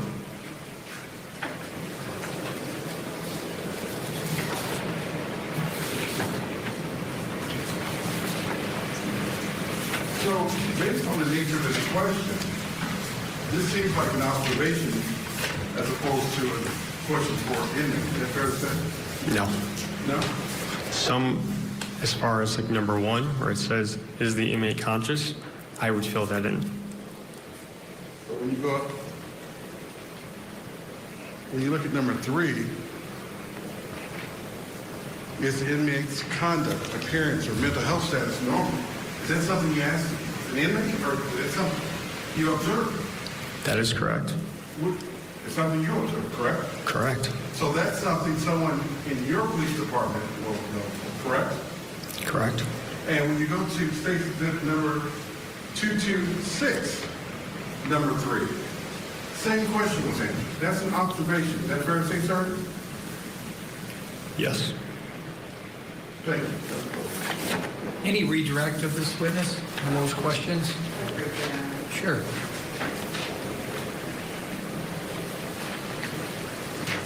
Sergeant, fair to say that this evaluation form is part observation by the officers, part questions for the inmate to answer? That is correct. Okay. And you were asked about number 17 in exhibit 227. Do you recall that?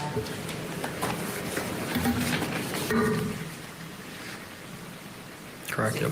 In state's exhibit He has 227. You were asked about question 17 on that document, Yes.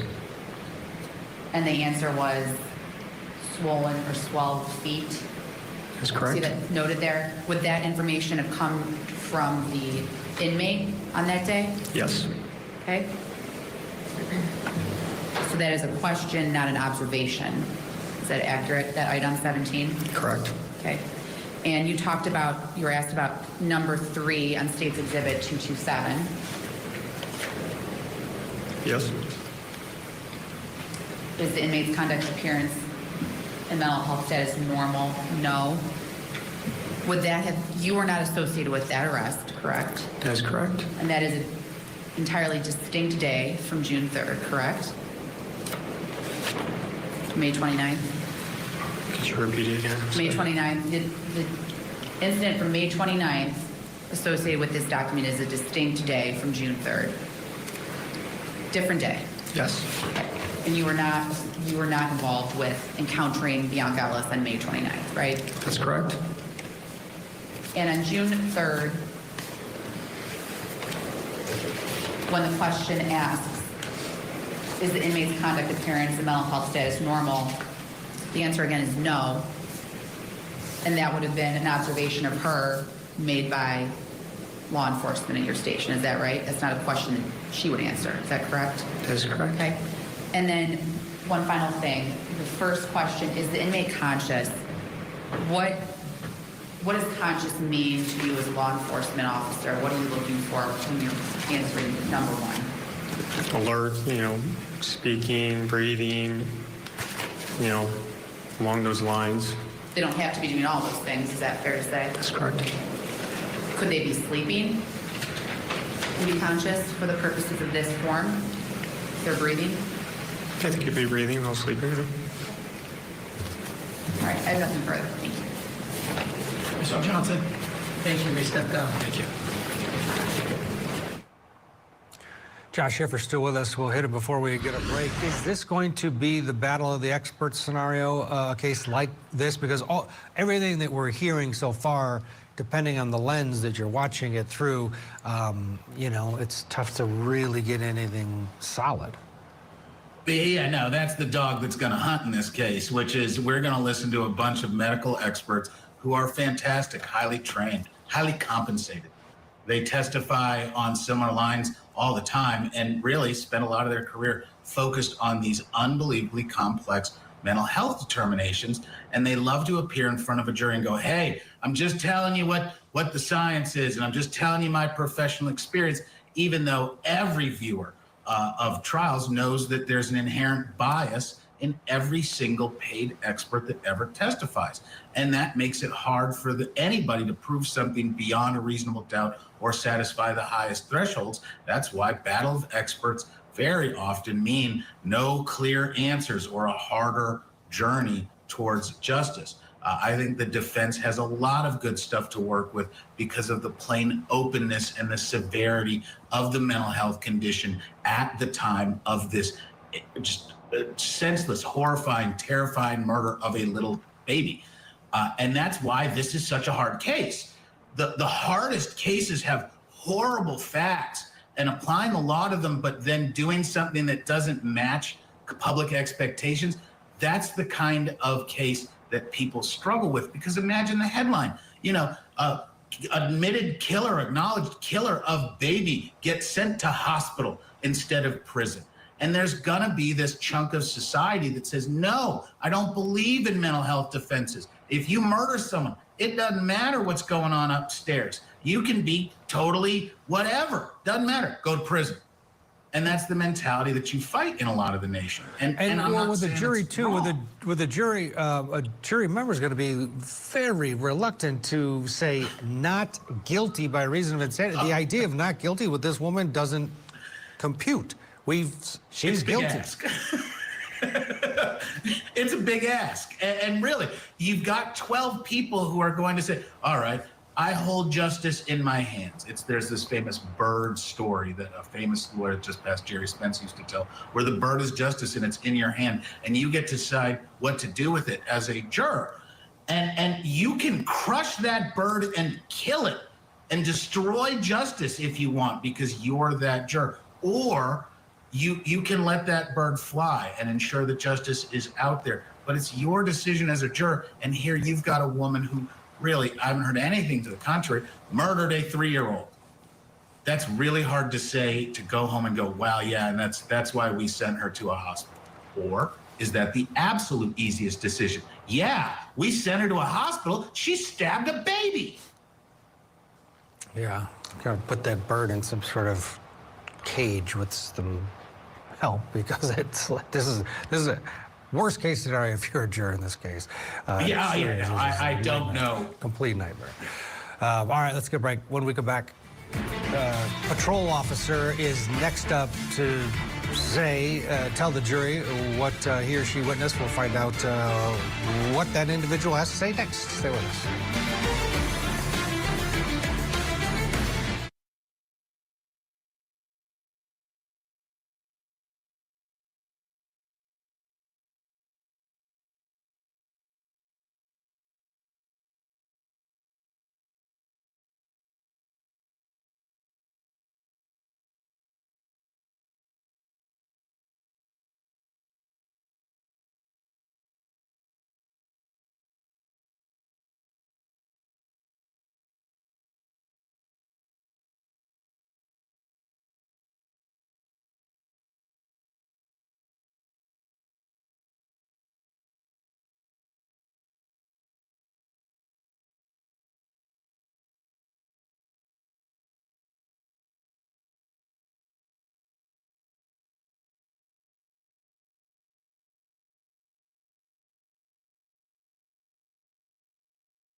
radio that they were bringing her back into the jail, that they would definitely need my services there to do a pat-down search, you know, because I'm a female officer, to make sure that I can take whatever actions I need that they needed help with. Okay, so have you had to deal with other inmates before and help pat down female inmates? Not in North Olmsted, no. Okay. But in your career, you have? Correct. I was a corrections officer for 8.5 years. Right. And so are there certain things that you are looking for specifically when you're patting down a female? Yeah, like making sure that there's no weapons or guns, you know, knives, making sure that whatever their clothing attire that they're wearing, that they can't harm themselves or harm other people. And that's basically. Slowing it down a little bit. Okay, so you're looking for weapons, right? Correct. Patting them down. All right, so you think you're going to go on along with your day, go home, and then this radio call comes in. Correct. Is that right? Okay, so you stay and wait for the defendant to arrive? Is that fair to say? I would say yes. About the same time we came in. Okay. We're very close. So I was coming in, and she was actually coming into, they were bringing her into the booking area, I guess you could call it. Okay. And when she comes in to be booked, what is your first observation? My first observation with her was that she was very angry. She was kind of like pacing inside the cage area a little bit. It's not a very big area to begin with. She just seemed very angry. All right, and when you're encountering an angry person like that, what types of things are you on the lookout for when you're going to go pat them down? Well, initially is what restraints are available for that pat-down search. So I spoke to another officer there, a sergeant, and then there's a corrections officer there about what restraints are available there, because I didn't feel that it was going to be something that she would comply with once I gave her those instructions. So we had a conversation about what restraints were available, because this is my first experience in North Olmsted in this capacity. So I don't know I would say the normal or the procedures that they would normally do for that, but just that I was prepared just so that nobody would, including herself, would be hurt or injured. And in your training as a threat, on the threat assessment team that you just talked to us about, did you use those tools that you use on that team when evaluating this defendant? I would say, I guess so, you know, to some degree. I've been in law enforcement for 35 years. So I look at the situation and the totality of it, you know, basically dealing with people, you know, for that long a time in that capacity. You get to learn body language. You get to learn, you know, how they're going to be, if they're going to be compliant or not, if they ignore you. Just based on when she came in there, she was very angry. And she kind of turned around, and when I said something to her, as if kind of like putting her back to me to some degree. I'm going to have you stop. You want to ask a question? All right. Officer, let's go to the booking room at North Olmsted. I put up on the screen a video from that area. Would you be able to talk about it with us? Okay.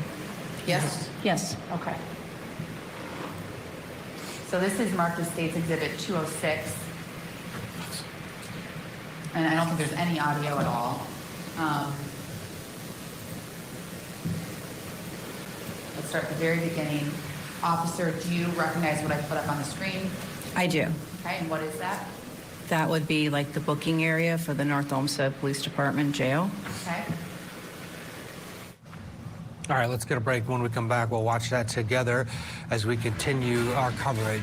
Out of the state of Ohio, Bionca Ellis charged with murder. Is she insane or a killer? Stay with us.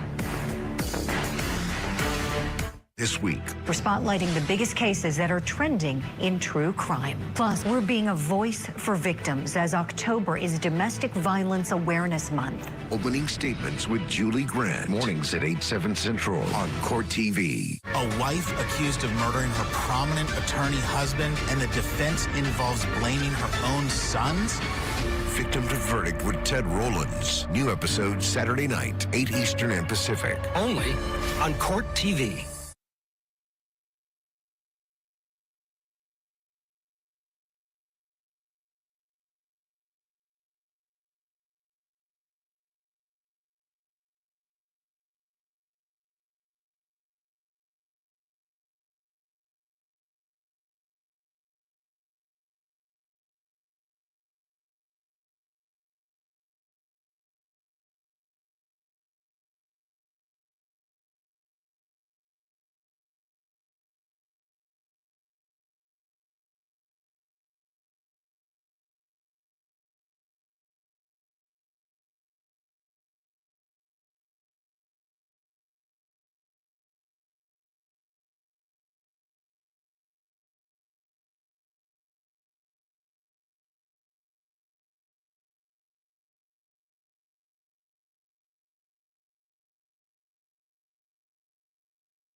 Thanks for watching, guys. They're taking a break. They'll be right back.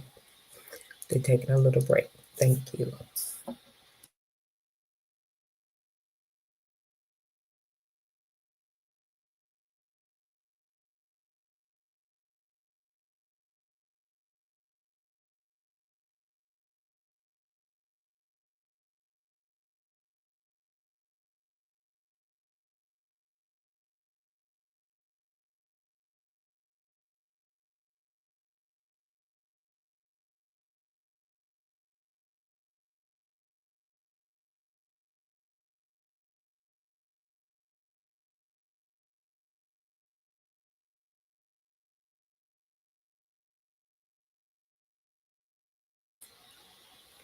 Good afternoon, guys.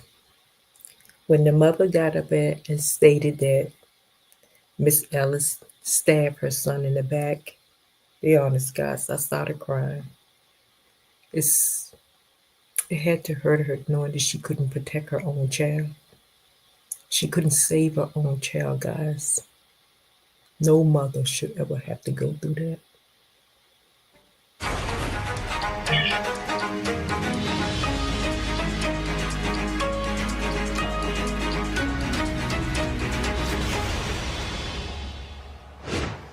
Back to Ohio now, where it is day 3 in the murder trial for defendant Bionca Ellis. Prosecutors say that she followed victim Margot Wood and her 3-year-old Julian out of a grocery store in North Olmsted, Ohio, and attacked them in a parking lot.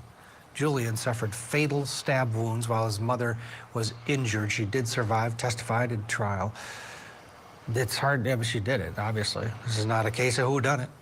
She's guilty of taking the life of a 3-year-old. Now, what to do with her, that's up to the jury. Let's go back into the courtroom now. We're about to see some surveillance video of the defendant being booked into the North Olmsted jail.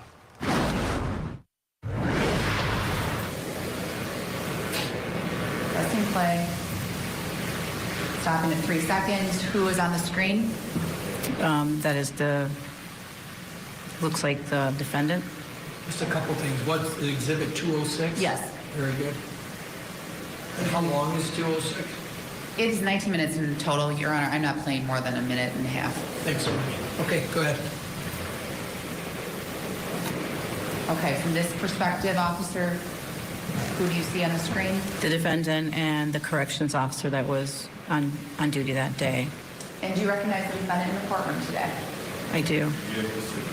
Okay, I'll note the stipulation from Mr. Mack that Ms. Ellis will be recognized and identified by this witness. Thank you. Continue to play 6 seconds.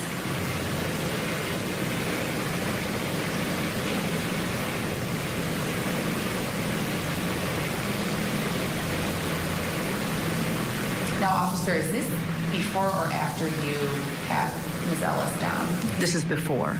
Okay.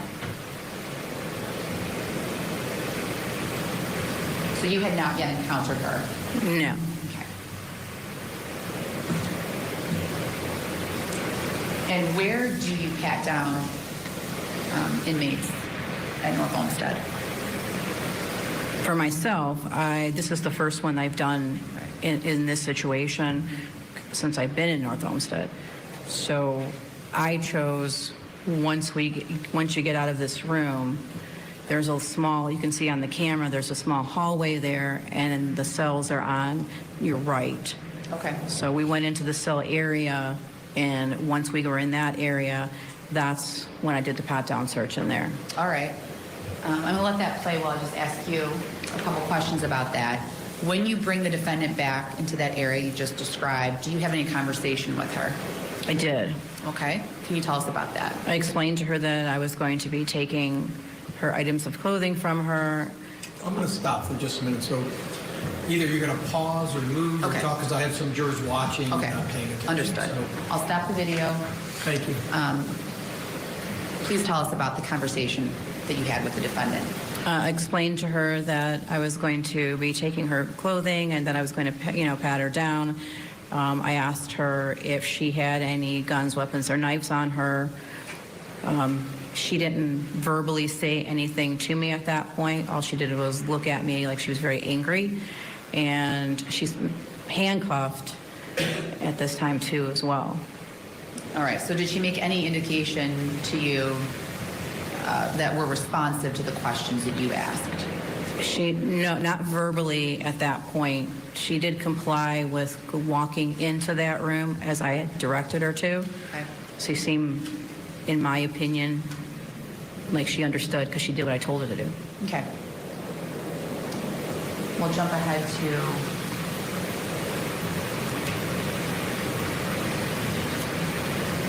about 3 minutes here. Okay. 3 minutes on the screen, officer. Do you see yourself in this video? I do. Okay. And where are you located in this video? Right in front of the desk. And who are you talking to? A sergeant.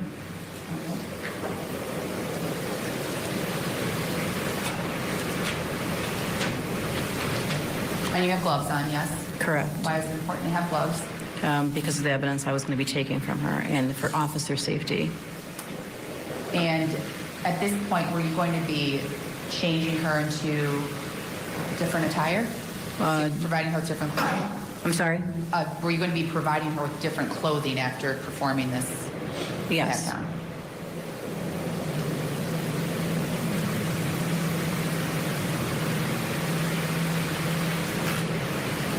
All right. All right, let's get a commercial break first. Check back in with Josh Schiffer. Overall, do you notice anything that, I mean, if you're a juror, what are you looking for as trying to evaluate this right after the incident? My eyes in that video just go to the defendant just sitting there and rocking, sitting on that bench. And when you've spent so much time that being in these incarcerated conditions is normal, that's the kind of behavior that sticks out. Because I don't think she's really oriented as to time, place, what's going on in her life. I think that she's still under whatever the psychotic break that she was experiencing. I really look forward to this illustrative testimony because this is how the jury really is gonna get the best look into what happened at that moment. Where was her mind immediately after this horrific crime? And that's where it's gonna be tough for them to sit down and apply a complicated law to the worst kind of facts. No one wants to feel that they didn't do justice on behalf of a brutally murdered little baby. Prisons are dumping grounds for the mentally ill on many levels, but have they over the decades morphed into being treatment facilities, and can prisoners get proper treatment? That's really interesting you raise it. My brother's the chief psychologist of a major Midwestern state sex offender program, state level director, and talking about what happens with mental health in conjunction with the criminal justice universe is a national conversation we desperately need to have. All of our institutions are closed. Everything that the government used to do to protect the community while also providing levels of service to the needy, we shut them down and we replace them with prisons who aren't equipped, and that's not their mandate to heal. And I hope that we continue to see some more mental health-based reform. We're seeing that on the front line with non-arrest services being deployed for 911. But this is the core problem with our prisons right now, mental health. Absolutely. Josh Schiffer, thank you, as always. When we come back, we're going to head to Wisconsin. Caught in the Crossfire murder trial. Stay with us.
including the Entivio pen, is right for you.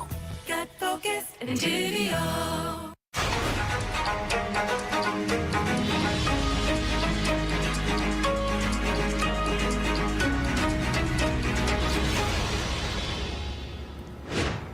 Welcome back to Court TV Live. I'm Ted Rolls, going to be with you on this Wednesday. We're going to begin this hour in the state of Wisconsin, where testimony continues in the caught in the crossfire murder trial. Parise Larry was only 14 years old when police say he and another teen shot and killed a 20-year-old, Tatiana Zek, while she was taking out the garbage.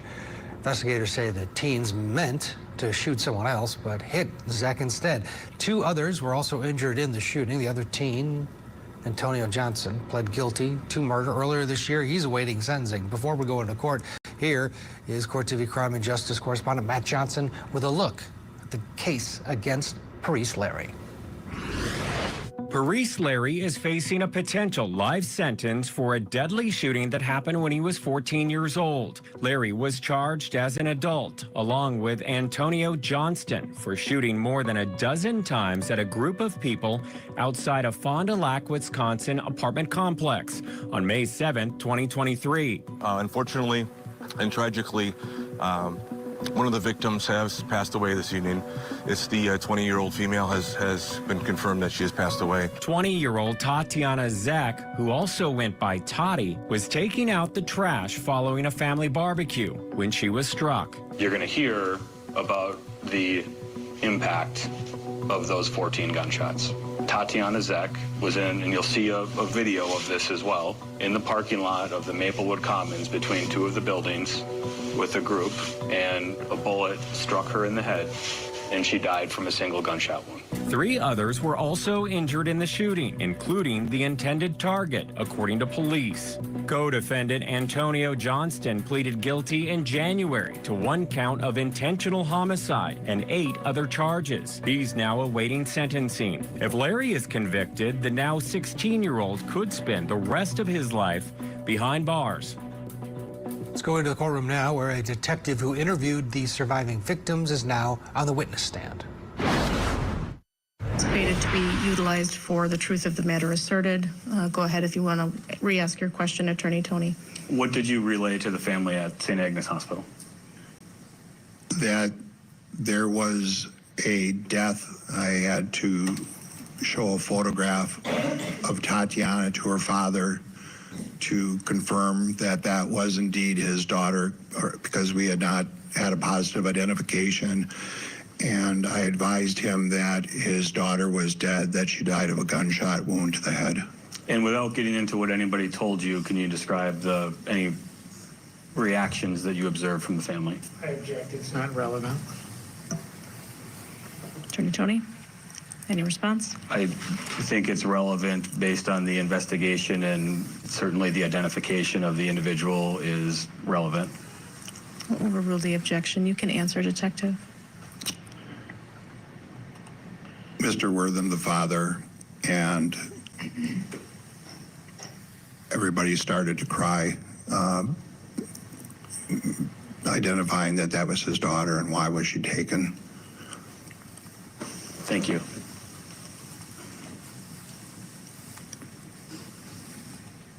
Now, after your time at the hospital, did you proceed to the Maplewood Commons area to assist with the investigation?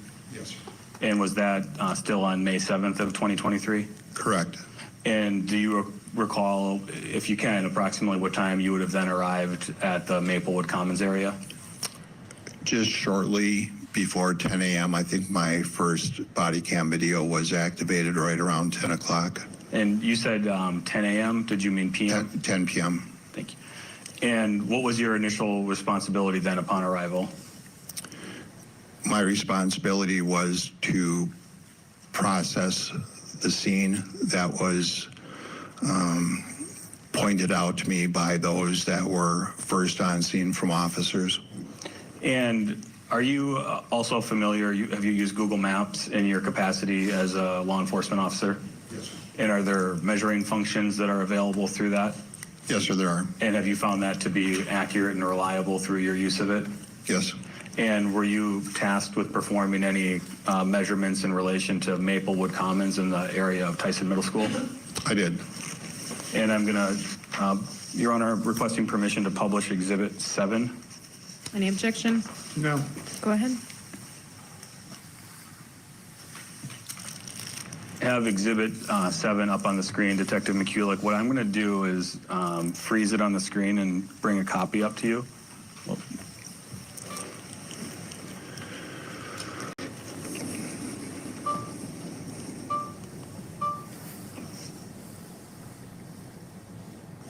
Might be easier for you to see it this way. So we've got the exhibit on the screen, and I've got a copy of the photograph in front of you, Exhibit 7. And so what are we seeing in Exhibit 7? In the top center of the photograph from Google Maps, from Google Earth, is Tyson Middle School. The lighter colored driveways and parking lots belong to Tyson Middle School. You see a yellow line that I drew from the front door of Tyson Middle School to the front door of 868, the western door, common entrance, to measure the distance, and that distance was 866 feet. And so we can see kind of, as it's on the screen, in the upper middle, it's labeled Tyson Middle School. Yes, sir. And you've got the yellow line that you noted there. Correct. And then in the bottom left, that's the Maplewood Commons area. Yes, sir. And this measurement, I think if I understood you correctly, is from door to door. Yes. And so if that measurement were to the property of Tyson Middle School, the distance would be less than the 866 feet that you've noted? It was less than 500 feet. I did that measurement as well, from the property line of the school to the property line of Maplewood Commons.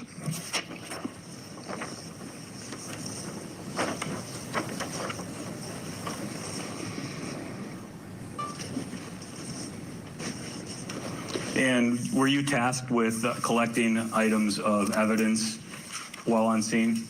Yes, sir. And, Your Honor, I'd request permission to publish Exhibit 8. No. Go ahead. Detective McCulloch, I've got Exhibit 8 up on the screen, and I'm going to, again, just the first page is visible, and I'm going to bring that up to you to let you see it a little better. And you recognize this as a listing of items of evidence that you collected?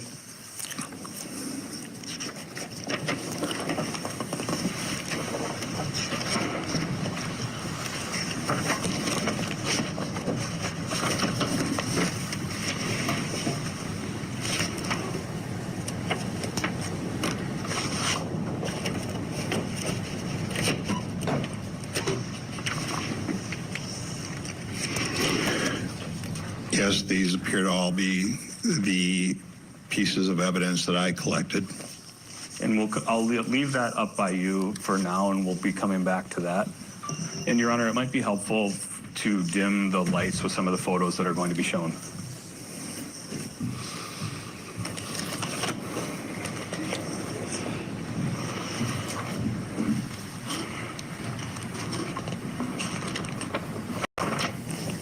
And, Your Honor, I am requesting permission to publish Exhibits 10 through 49. Each of them are photos. Any objection? No objection. Go ahead. Thank you. Now, Detective McCulloch, I have Exhibit 10 up on the screen. Do you recognize what you're seeing here? Yes, sir. And what are we seeing here in Exhibit number 10?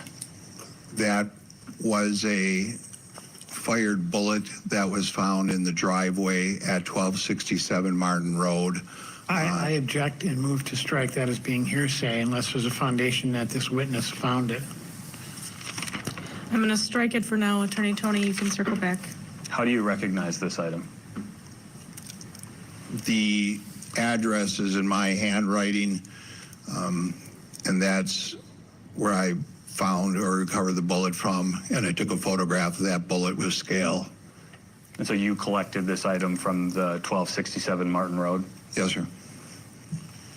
And have you recovered, just generally speaking, in the past, fired bullets or fragments, things of that nature? Yes, sir. And how would you describe the general condition of this bullet? It's intact. It's severely deformed. The dimple on the top of it, the scuff mark, shows that it has a significant defect in it, and the sides of the bullet around are also scratched as well. Now, I'm going to get to some more of these photos in a moment, but were there certain areas that you were more focused on in your collection of evidence while on scene? Yes. And what I'm going to do is put up exhibit number 2 on the screen. And do you recognize what we're seeing here in exhibit 2? I do. That is the northern side of Maplewood Commons with Pioneer Road on the top and Martin Road on the right side of the screen.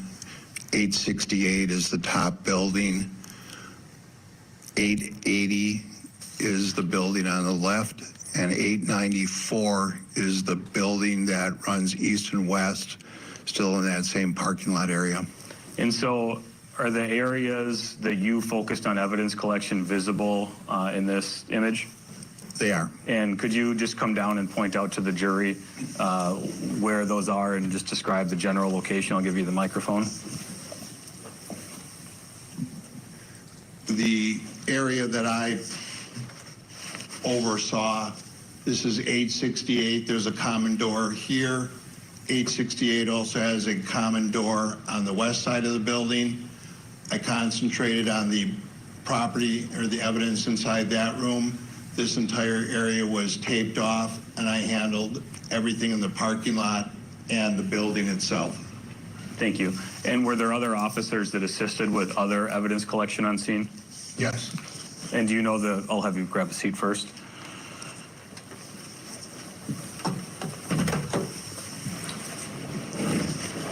And who were the other officers that assisted with evidence collection at the scene?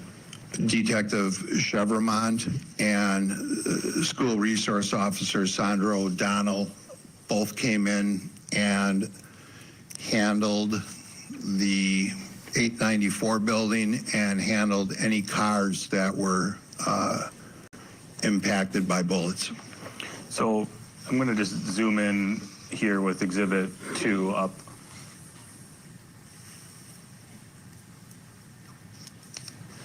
Now, before we get into some of the photos, you were describing the 868 building, so the one on the upper right here? Yes, sir. And then you described a common hallway on the right side and left side of the building? Yes, sir. And which of those common hallway areas did you focus on?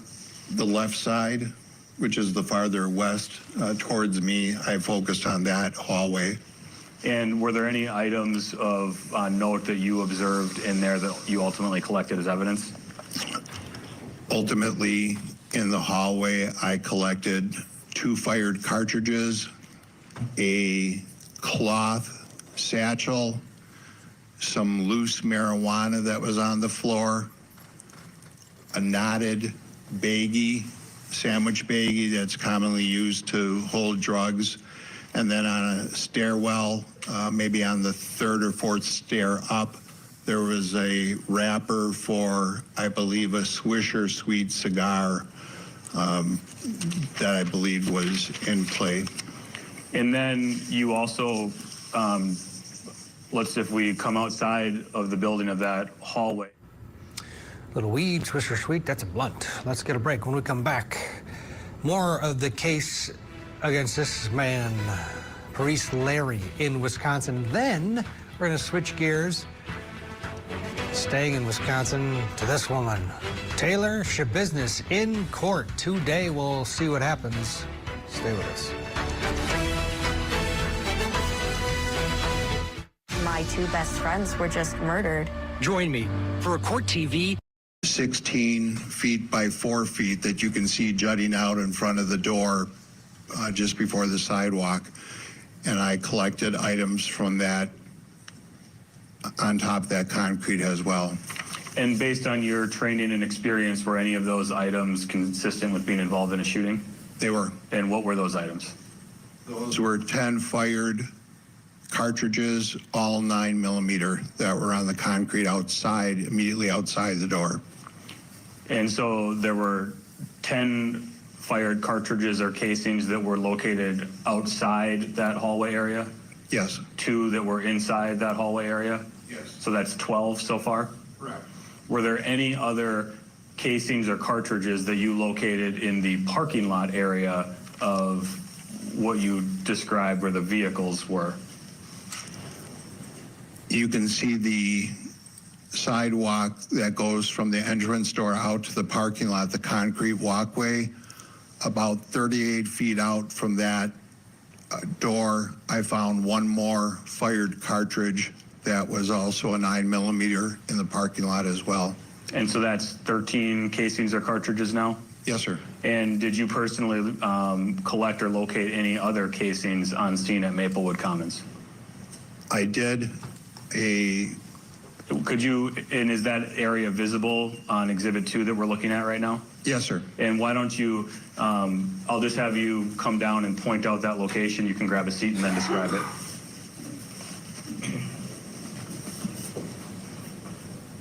It would be this location on the east side of 880 Martin. Thank you.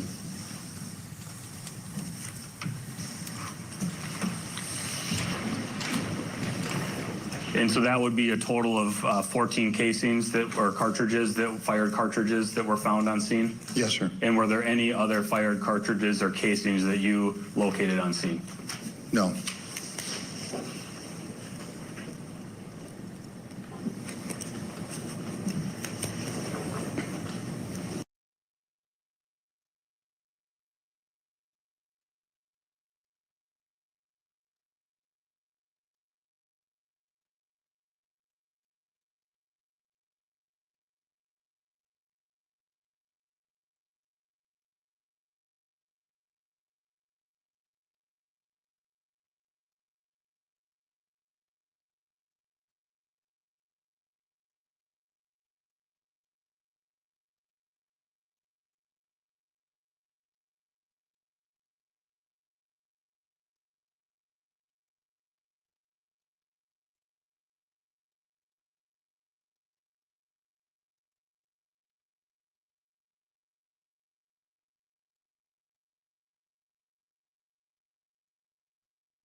Welcome back to Court TV Live. I'm Ted Rowlands. Good to be with you on this Wednesday afternoon. We are concentrating our attention this hour in the state of Ohio, the Toddler stabbed murder trial. Back in June of last year, Margot Wood and her 3-year-old son, Julian, had just checked out a grocery store and were heading to the parking lot when they were attacked and stabbed. Prosecutors say it all began when defendant Bionca Ellis became agitated earlier that day after not being able to collect all of her belongings at a police station. She then proceeded to obtain a knife from a thrift store and then made her way to the grocery store where the attack took place. The defense doesn't deny Ellis's actions, but says she has a history of schizophrenia and was off her meds that day. Court is still on the lunch break. They're reconvening as we speak. So while we wait, let's take a closer look at Ellis's movements the day of the murder, starting out at that police station where prosecutors say she became agitated for the first time.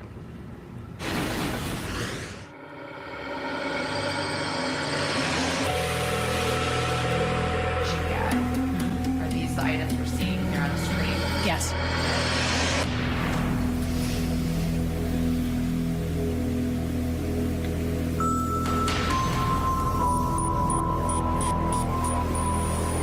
Okay, at 40 seconds, we see. You testified before I showed you the video that you see, or you sense a shift Correct. As I press play again, can you describe for us your memory, what you were feeling in this moment in the lobby? At this moment, I feel like that she's irritated. She's putting her stuff away. She goes to walk out, and then she looks back at me and then flips the light off.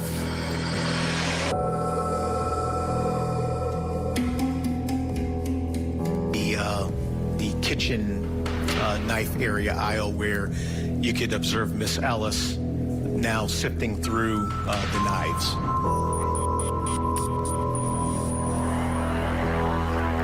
And why was it important for you to collect this surveillance? It was important because we're trying to establish a timeline as to what had occurred prior to the incident. And I don't know if you can see, it's a little faint. Timestamp up top on this exhibit. My eyes aren't that good, so no, I cannot. I could see a time, but I couldn't tell you exactly what that is.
Are you bleeding? Are you hurt anywhere? Hold you up, okay? Grab your other arm. We're going to lift you up, okay? Stand up, okay? 1, 2, 3, stand up. Stand up. Come on, get up. Come around. 14. Walk her back this way. 52 LO3, I got 3 units. 1719 myself. And Charge Eagle. In the parking lot. Florida aisle. If you got EMS coming. Going up now, squad's going up now. Take place out here. Right here. Right there. Literally right here. Right here.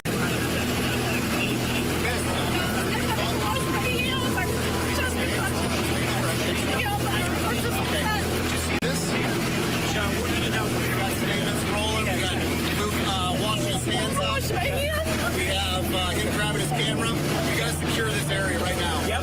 No doubt. That's fine. We need some shades. He's got the female. She's under arrest. So the kid was in a car? In the car? Yeah. Okay. All that. So it was in the car. The car fell over. Yeah. All right, chilling to watch that progression as she leaves the police station, gets the knife at the thrift store, and then ends up at the grocery store, and walking around with a strangely relaxed gait, flinging the knife. You can see some people notice it as they're walking by her. Nobody does anything. Jamie White's watching along with us. Jamie, we're waiting for court to reconvene. We're very close. Apparently, the parties have gathered, so I apologize if I cut you off before we go in to start the afternoon session. But what are your overall thoughts on this case? Well, that video is very, very difficult to watch. And, you know, over the course of my 25 years, I feel like I've seen everything, Ted. And if it's difficult for me to watch, it's going to be even more difficult for a jury. You know, as far as whether or not she was insane, which I suspect is going to be the only viable defense, you know, she clearly is acting deliberately throughout the course of those events, from stealing the knife, you know, and ultimately engaging people. You know, oftentimes, I guess is my final thought on, as a general matter, people think that just because you've done something crazy, that makes you crazy. And in fact, I used to say there's 3 types of people in prison: substance abusers, the greedy people, and mentally sick people. And sometimes those overlap, but I think you can generally put them in the same category. And so just being mentally ill is not of itself enough to be found not guilty by reason of insanity. It's a very, very particular finding. Let's listen to the defense in the opening saying, hey, her gait, her nonchalante walking away with the knife proves that she's not guilty by reason of insanity. Take a listen.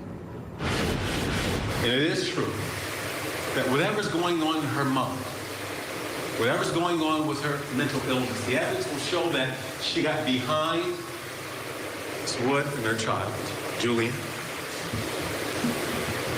and she followed her. And she doesn't run away. She walks away. With a knife in hand. Still carrying the knife after this act is done. The evidence will show that there was no rational motive for her to have committed this offense. The evidence will show that there's no relationship between she and the victims in this case.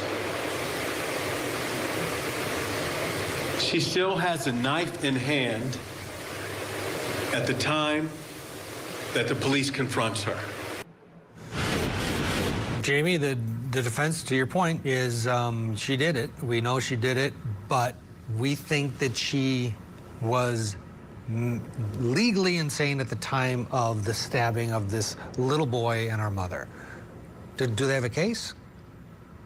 I really don't think so. I think the gentleman is making an articulate, taking an articulate position, but I just don't think that her manners at the time are relevant in large part. You know, Jeffrey Dahmer was calm when he was eating people, presumably, and when he was meeting men in a bar, he was calm and acted calm and so on. It was, you know, he was only found out after somebody smelled something in his apartment.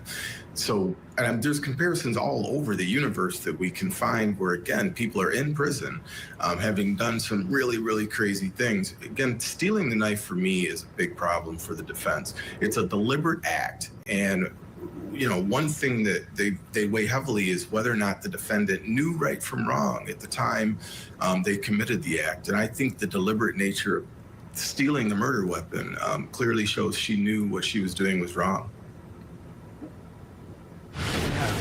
No, it's a great point because she's thinking about it, obviously, not going up and engaging. She's stealing it. It's adding a complexity to this whole thing. It's just a sad case, is the bottom line. Yeah. These poor people just out of the blue at the grocery store with your little boy, and you get stabbed in the parking lot. It's horrific. Let's get a break. When we come back, we will hopefully be going into this case in Ohio. Stay with us. Tonight, on Closing Arguments, another dramatic day of testimony in the Toddler stabbed murder trial. We're breaking down the biggest moments as this case moves forward. Closing Arguments with Vinnie Politan tonight at 8/7 Central, only on Court TV. A wife accused of murdering her prominent attorney husband, and the defense involves blaming her own sons? victim to verdict with Ted Rollins. New episodes Saturday night, 8 Eastern and Pacific. Only on Court TV.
Somebody called because they were concerned about you. Yeah, I kind of get lightheaded from my medicine. 5221, I'm out. Do you need assistance at all? Or you need an ambulance or anything? Are you feeling all right? No, I think the temperature is just getting to be just right. Okay. Do you have an ID on you just so I can tell them that you're all right? Are you from around here or are you trying to get out of here? Both. Both? Defendant Bionca Ellis just 4 days before prosecutors say she fatally stabbed a young boy and injured his mother. Ellis is facing multiple charges, including aggravated murder and attempted murder for the June 2024 incident in the parking lot of a grocery store in Ohio. Prosecutors say Ellis followed Margot Wood and her 3-year-old son Julian outside of the store, where she then proceeded to stab them in a seemingly random act. We're still waiting for the jury to come in after the lunch break. So in the meantime, the victim in this case, the surviving victim, Margot Wood, was on the stand earlier this morning, and she described the horrific attack on her son. Once you got to your car, what's the first thing you did? I'm sorry. Just take your time.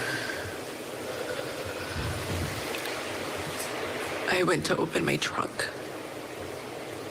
Okay. And then I turned to my right. And I saw her coming towards us. When you say her, who we've come to know that is? Bionca Ellis. We're going to stipulate, Mr. Mack, that Mr. And she's in this courtroom here today, is she not? Yes. Thank you. Thank you for the stipulation, counsel. Go ahead, Mrs. Wood. So I saw her coming, walking towards us, and I noticed she had a knife in her hand. And I said, "Oh no, Julian." So I had the car, I stood in front of the end of the cart, and I was trying to push him back he was still sitting in the cart. And she stabbed the back of a trunk of a car, and I got scared. But when I was pushing the car back, it fell over. And then she came at me. I'm sorry. Take your time. She came at me. Mrs. Wood. Just breathe. Okay. Some water there for you, too. But I moved. And she stabbed him in the side of his face. And then she stabbed me. Take a minute and ask a question.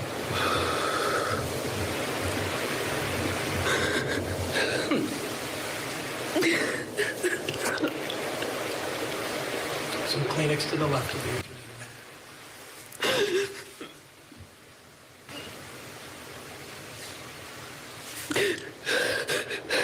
Would you take a sip of water and I'll have her ask you another question? It's open.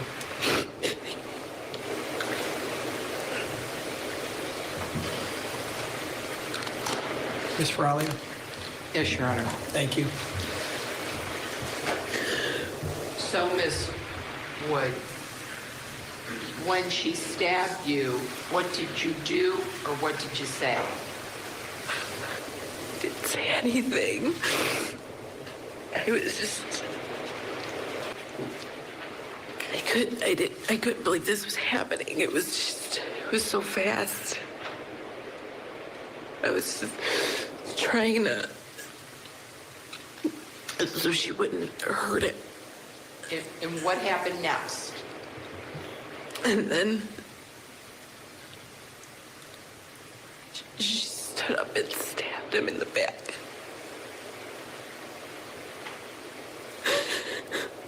And he was crying.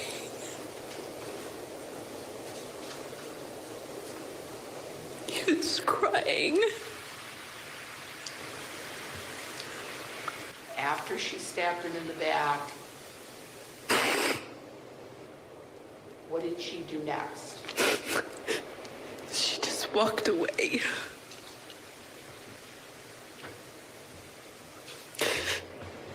Like nothing. She just walked away. And, ma'am, what did you do? I went to go grab him out of the cart. Because he was on his side, and I went to go and I held him. And I just felt blood on my hands. And I said, Julian, Julian, are you okay? And then blood came out the side of his mouth. And Take a minute. I'm going to have the prosecutor ask you another question. Go ahead, take a minute. I'll just take some water again. Take your time.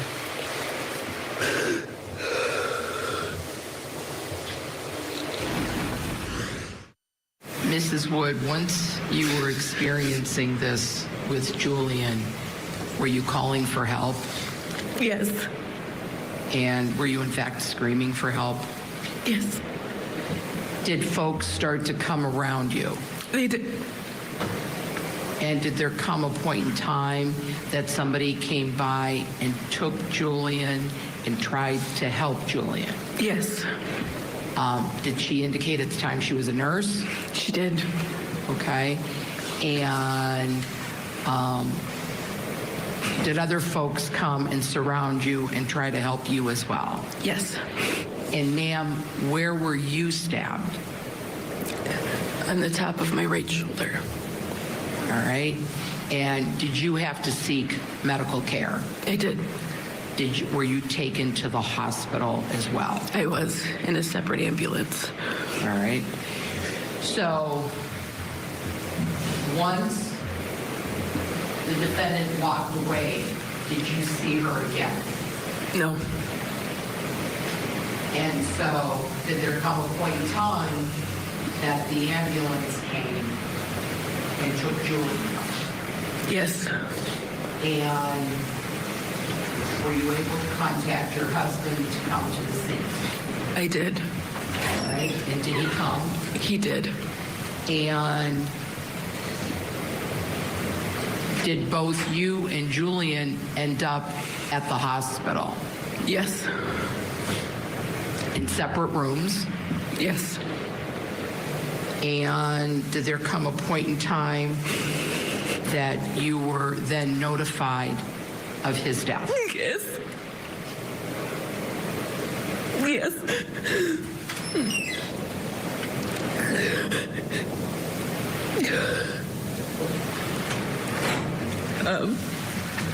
The doctor. That's okay. You've answered the question. Okay. Were the police all already present at the hospital with you? Yes, There were police officers that were on scene, right? correct. And then there were police officers that traveled with you and Julian to the hospital. Yes, And in fact, one of the officers stayed with you and your husband. yes, And during that time, did you or were you able to provide them a statement of what had happened to you and Julian? I did. Okay. Did you yourself write it out, ma'am? No, Did you give the officer permission to write it out? I did.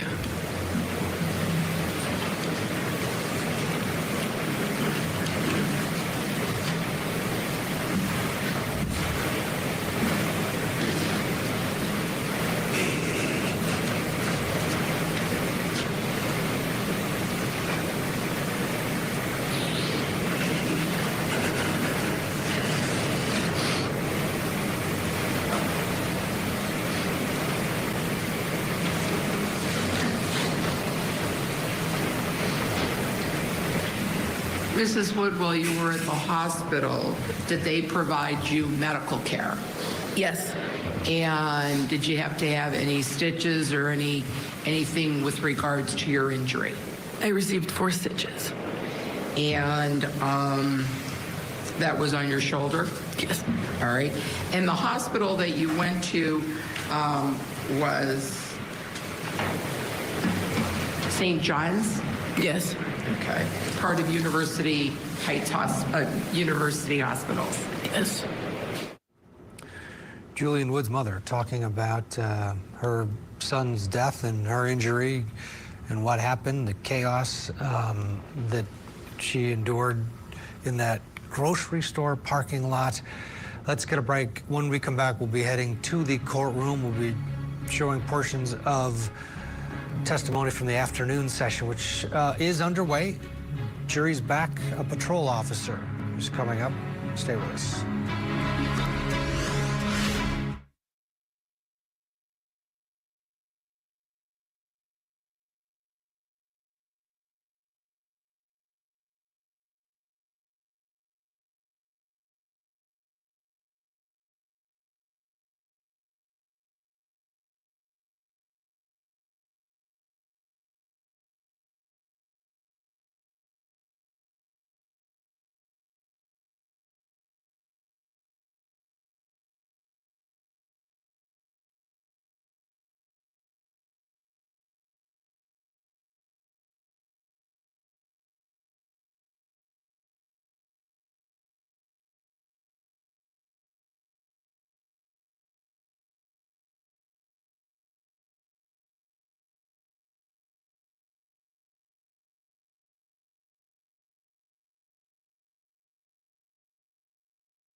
All right, we'll be heading back to Ohio for the afternoon session in the case against Bionca Ellis in just a minute. But here's a quick look at some of the other cases we're tracking at Court TV. In Wisconsin, the state's case continues for a teen accused of killing a young woman who was shot, caught in the crossfire, basically. She was taking out the trash. He was aiming at somebody else. That's his defense. Just down the hall in the same courthouse, Taylor Shabusiness was back in court today. We watched that one. The convicted murderer pled no contest to an attack on a prison guard. In California, the man accused of crashing into 4 Pepperdine University students along the Pacific Coast Highway was back in court today. Another preliminary hearing was scheduled for next month. In that case, it was a short hearing. And we'll keep you updated on all of today's developments around the country. But right now, we're going to go back to Ohio, where we're following a judge's order. We were able to show you, chunks of testimony as it happens. And then once the day is done, we can show everything, gavel to gavel. So what we're doing now, they're back at it in the afternoon session in the case against Bionca Ellis, the Toddler stabbed murder trial. So let's go back into the courtroom, where we're going to pick up a patrol officer on cross-examination by the defense. Good afternoon, Ms. Ellis. Good afternoon. I'm one of the attorneys for Ms. Ellis. I have a few questions for you. If there's something that you don't understand, just stop me, let me know, and I'll try to ask a better question. Okay. You indicated that you had interaction with Bionca, and you all arrived at the same time. Is that correct? About the same time. About the same time? And the first time you had interaction with her, is it captured on video, or is it outside of video? It's in the video. In the video? Okay. Can you bring your microphone down so you're to your right over? Thank you.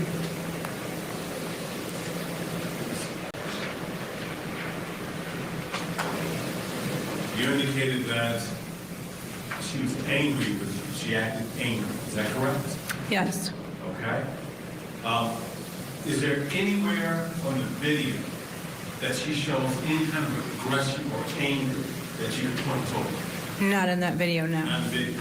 The only time that she has expressed any anger towards you on this day is outside of the video. Is that correct? Yes. Okay. And she wasn't verbally aggressive with you? No. Okay. Each officer that's come in that's dealt with her testified that she was cooperative and compliant. Is that not your experience? She was cooperative and compliant, yes. Okay. The gentleman who was the jailer that was on video, is that Kevin? Yes. What's his full name? I don't know. Okay. You don't know? No, I don't. Okay. There's a mental and physical evaluation form that's completed by the corrections officer on the date in which inmates are correct. The inmates are present. And one of the questions was, does the inmate's behavior suggest the risk of assault to staff or other inmates? The answer was circled no by that officer. But you're saying you're the only one that had the experience of her being angry. Is that correct? I would say I was in behind the door right there that you see on the video that had contact with her, and as well as the corrections officer that was present at the time. Okay. But are you referring to the health screening for the jail or for intake? Is that what we're speaking about? Mental and physical evaluation form, yes. They use the system called TAC. In the tax system, if there is no information being put into it, it's like a default. So I believe that it would always say no. Like if that I'm not sure what you're saying on that part of it. Well, I can. I don't understand that. I'm not going to use it for exhibit purposes, but I can show you the form that I'm looking at, and you can tell me whether or not that's it. Yeah.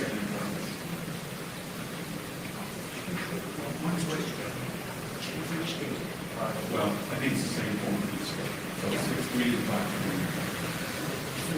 Got an answer? Yes, and the reality is in exhibits 226 and 227, those questions are the format's the same. You just want to ask if this is what she's speaking about. Yes, Yeah, so go ahead. I have to put my glasses on. I can't see. that the form you're referring to? This is the first time that I see the North Olmsted form, but for jail standards, there is an intake part of a mental and physical evaluation that I've done from my previous employers, and it's required, to check the well-being for that person that's coming in. So is it the same that I've seen before? Yes, except for it's a different department. Yeah. But I've used the form several times in that system, and if the form isn't being filled out, it's going to show no for everything. So that's what you're saying.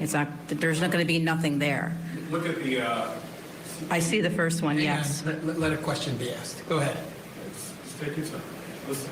Question number 1, is that on that same form? Is the inmate conscious? Is that what you're asking about? Yes. It's on this form, yeah. Okay, and what's the answer? The answer is yes. Okay. So there's not all no's that are answers to those questions. Not on this form. No, I was referring to what you said. Let's talk about North Olmsted. Can you read question number 12? Does the inmate's behavior suggest the risk of assault to staff or other inmates? And it says no. Okay.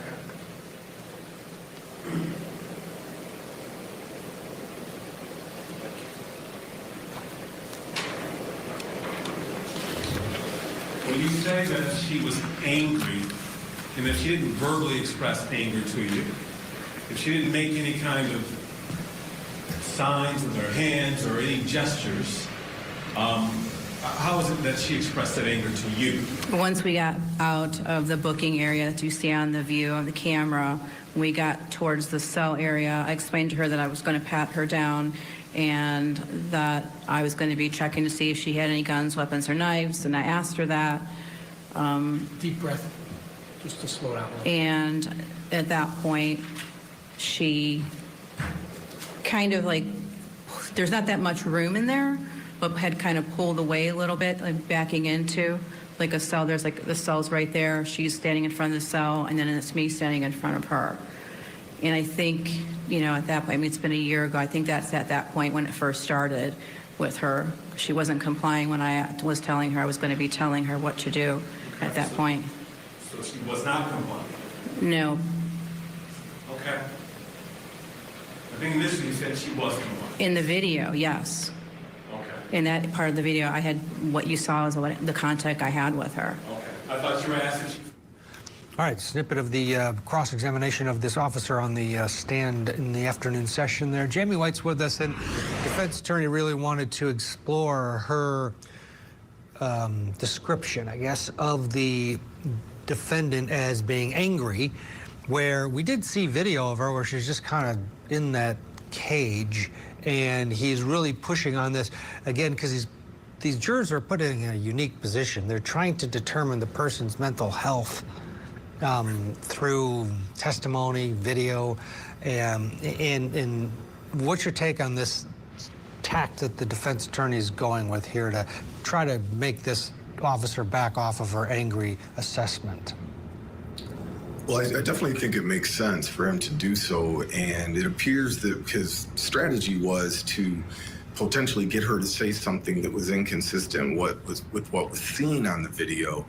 However, the officer did respond and indicate that what the interaction she had, where she deemed the defendant to be angry, was outside of the scope of the camera. So, and then I guess the other piece of the testimony that I find unusual is utilizing someone else's report that another officer filled out, and then asking her to discuss it and talk about it. I don't really understand where he's going there, and I don't understand why the prosecutor isn't jumping up and down and objecting to the evidence being introduced in that way. But I do find it a little unusual, but consistent, I think, with this idea that he's trying to put forth evidence that the defendant was not angry, wasn't deliberately angry, wasn't acting consistent with somebody who may be mad and go out and kill someone, but to the alternative, acting very calm and, having an unexplainable behavior prior to this heinous act. Right, and to your point earlier, Jeffrey Dahmer was calm, and right. There are people that are the layperson's assessment of someone's behavior after a horrific act, I don't know if it really should be taken into account when assessing guilt or innocence in terms of a mental defense. Yeah, I couldn't agree more, Ted. I think that, again, for the layperson who's not trained in the law, and more importantly, for not trained in the psychology and clinical nature of this examination, whether or not she was crazy, legally crazy or not legally crazy, a lot of the fluff that we see around the incident really isn't part of the evaluation. And we're going to hear from experts in this case, and we're going to hear from a state expert who's going to lay out for the jury what the test is in order to find someone not guilty by reason of insanity. And I suspect he's going to find that she did not meet that criteria. And, there's a practical side of this too, Ted. We're dealing with a 3-year-old boy. This jury's going to get instructions on following the rules and following instructions, but these are the kinds of cases where emotion can muddy those waters. This was a 3-year-old innocent boy. They've heard enormous amount of very difficult testimony from the mother, and the jury is going to be a tough one to keep objective on this one for the defense. They're going to have to really work at it.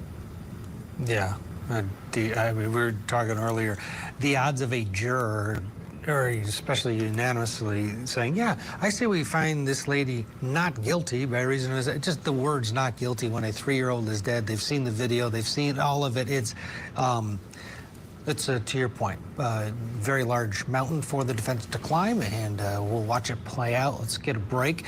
When we come back, we'll catch a snippet of the redirect of this witness, what the prosecutor will do to try to stabilize this responding officer on the stand after this. Tonight, on Closing Arguments, another dramatic day of testimony in the Toddler stabbed murder trial. We're breaking down the biggest moments as this case moves forward. Closing Arguments with Vinnie Politan tonight at 8/7 Central, only on Court TV. A wife accused of murdering her prominent attorney husband, and the defense involves blaming her own sons? Victim to verdict with Ted Rowlands. New episode Saturday night, 8 Eastern and Pacific. Only on Court TV.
After she stabbed him in the back, what did she do next? She just walked away.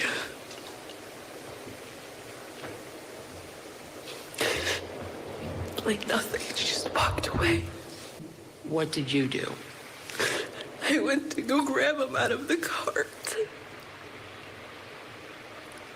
Because he was on his side, and I went to go and I held him. And I just felt blood on my hands. And I said, Julian, Julian, are you okay? And then blood came out the side of his mouth. Julian Wood's mother on the stand earlier today describing the horrific incident that took her son's life in the parking lot of a grocery store in the state of Ohio. It's day 3 of the murder trial. The defendant here, Bionca Ellis, prosecutors say that Ellis followed the victims, Margot Wood and Julian, out of the store after seeing them in the store. This is in North Olmsted, Ohio. And that's where she attacked them with this knife that she had stolen earlier that day, just hours before, at a thrift store. Julian suffered fatal stab wounds. His mother was also injured but treated and released from a hospital, but she's spending the rest of her life in agony because she's lost her little boy. Let's go back into the courtroom now. We're going to get a snippet of the testimony from Joanne Felton, this officer, on redirect. You were asked about the defendant's movements as depicted on the exhibit around the 3-minute mark. Do you recall that? I'm sorry? Do you recall being asked about the defendant's knees shaking? Yes. Okay. And that was counsel's characterization of her movements, correct? Yes. How would you describe Bionca Ellis's movements from your personal dealings with her, her physical movements? At the time, I didn't really see that she was moving her knees that way. I was more focused on, making sure that I had the supplies that I needed, the evidence bag. And looking at the video, it's obviously it's a different mindset. I don't know if that's what you're, what you want to know, or. Was she ever showing signs or symptoms of withdrawal to you based on your training and experience? Yes. How so? Initially, when she came in there, or when I came in there. Yeah, and outside the cross-examination, so you don't have to answer them, but you can continue to ask questions regarding the redirect. Officer, you were asked about the pat-down that you conducted on this defendant. You recall that? Yes. And we obviously do not see the pat-down on this video, correct? Correct. And were you able to successfully complete your pat-down of this defendant? Yes. And in being able to accomplish that, was the defendant compliant with your directives? Yes and no. Initially, no. And I had handcuffed her to the bar of the cell to actually finish the pat-down with her for safety purposes. And she did what I told her to do. When I told her that I was going to be checking her, she did do, but her body was like tense, giving me the indication, to be a little bit more aware of where her body was and positioning, because I was standing right in front of her. Why is this pat-down not on camera?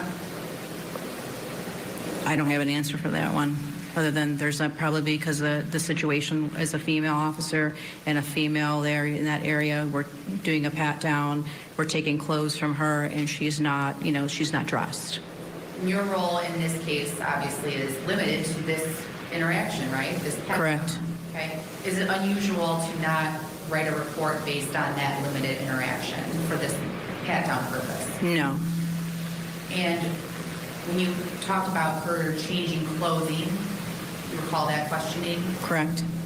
I do. How did Ms. Ellis come to wear the clothing provided to her by the jail at North Olmsted? The corrections officer had brought into, and I think it's on the video as well, brought in a jumpsuit in there and had given me the jumpsuit at some point when we were in the back. And did Ms. Ellis ultimately put that clothing on her body? Yes. By herself? Yes. testimony? Sure. Officer Baldwin, thank you for answering my questions. And nothing further. Any read across on those questions? I just want to make sure I heard you clearly. You indicated that you had to cuff her to a bar. Yes. Well, why don't you tell either one of us that when she did direct examination initially, and then I did cross-examination, you never said anything about having to cuff her to a bar. I didn't pick up that you wanted me to tell you that, honestly. I don't know. I can't say that the reasoning why. I don't know why. Well, you talked about her complaints, right? You asked me if you could. We talked about that, didn't we? Yes or no? You asked me if she was compliant, and I said no. Just That was an opportunity for you to say I had to cuff her to the bar. Right? I guess I could have. I'm getting the sense that you want to make her very non-compliant. Yeah, and I'll sustain. You don't have to answer that. Is there anything else that you left out? You left out? I answer the questions as I'm asked. That's what I thought. I felt like I answered the question the best the way that I could at that time, of the question being asked. Thank you. Thank you. You can step down. Thank you. State's next witness, Detective Marjorie Jones. Okay, that was just a bit of the testimony, a little snippet from that officer. Jamie White, does all of this sort of go away once the battle of the experts starts in terms of a juror's obligation? Because they know from the opening statements that the defense is conceding that the defendant did it, and that it's just coming down to the mental fitness of the defendant. Yeah, that's a really great point, Ted. I suspect that all of this is, they want to get into this. The prosecutor wants to get into this. They want to provide context that's going to inflame the jury. But if it was the defense, if they could have their way, I suspect they would just go right to the experts and just concede or stipulate, as we say, to as much evidence as they could.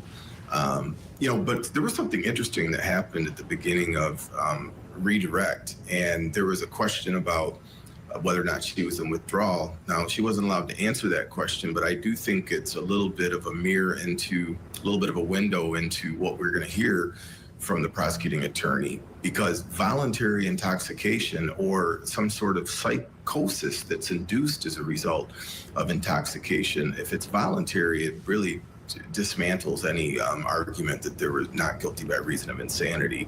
So yeah. I think we should watch for that. That's a great point to point out, and obviously we don't know as much as they do, and we'll see how much filters and bubbles into the proceedings. Jamie White, as always, thank you, sir, for your valuable time. Quick break. More testimony when we return.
So you won't hear any testimony during this trial from linking either of the two firearms that were found to the bullet that killed Tatiana Zek, that hit Javier, that hit Keyshawn.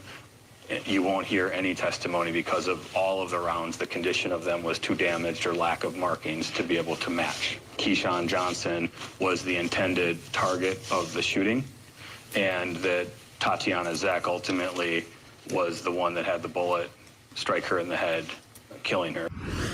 Welcome back to Court TV Live. I'm Matt Johnson, in today for Julia Janae. Thanks for being with us on this busy Wednesday, where we start in Wisconsin for day 2 of testimony in the Caught in the Crossfire murder trial.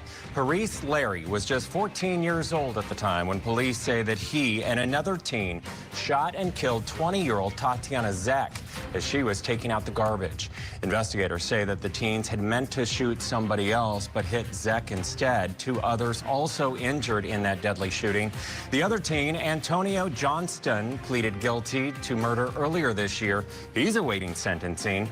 Before we get you back into court, let's take a look back at the case together. Parise Larry is facing a potential life sentence for a deadly shooting that happened when he was 14 years old. Larry was charged as an adult, along with Antonio Johnston, for shooting more than a dozen times at a group of people outside a Fond du Lac, Wisconsin apartment complex on May 7, 2023. Unfortunately and tragically, one of the victims has passed away this evening. It's the 20-year-old female has been confirmed that she has passed away. 20-year-old Tatiana Zek, who also went by Toddy, was taking out the trash following a family barbecue when she was struck. You're going to hear about the impact of those 14 gunshots. Tatiana Zek was in, and you'll see a video of this as well, in the parking lot of the Maplewood Commons between 2 of the buildings with a group, and a bullet struck her in the head, and she died from a single gunshot wound. 3 others were also injured in the shooting, including the intended target, according to police. Co-defendant Antonio Johnston pleaded guilty in January to 1 count of intentional homicide and 8 other charges. He's now awaiting sentencing. If Larry is convicted, the now 16-year-old could spend the rest of his life behind bars. Let's take you into that Wisconsin courtroom now, where the jury is seeing photos of the crime scene.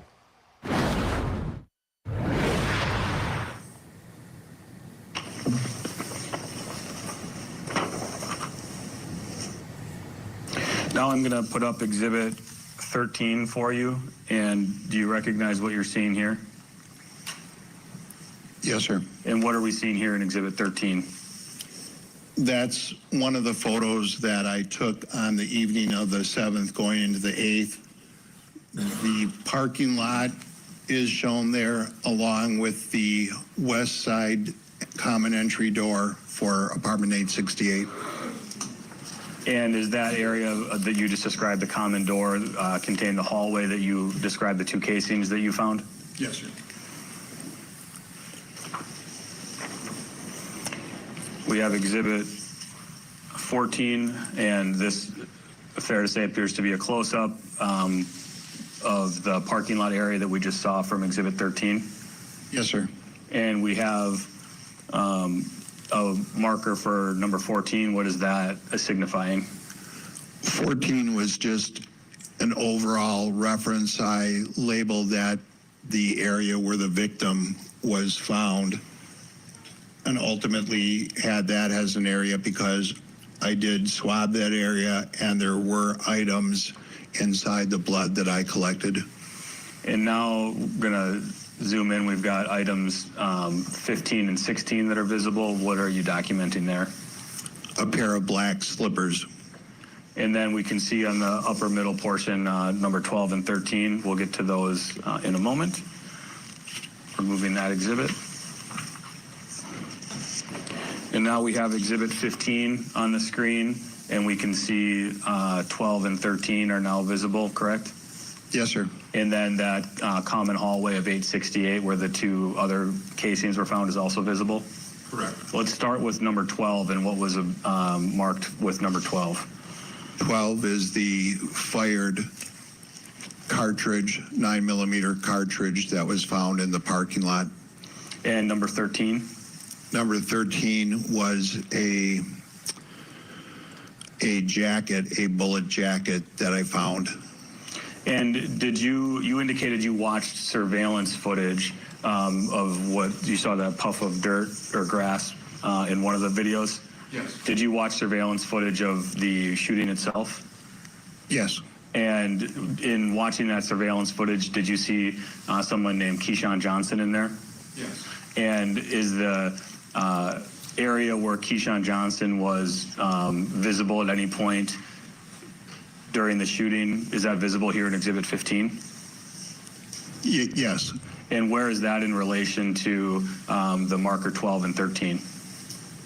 Again, he would have been near the bottom of the screen, out of picture, but he was in the area of 12 and 13 where the fired cartridge was, along with the bullet jacket.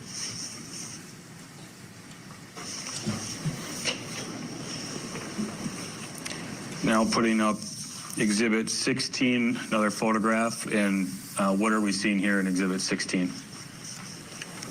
Again, I'm using plastic markers, evidence markers, to give a visual representation of the crime scene.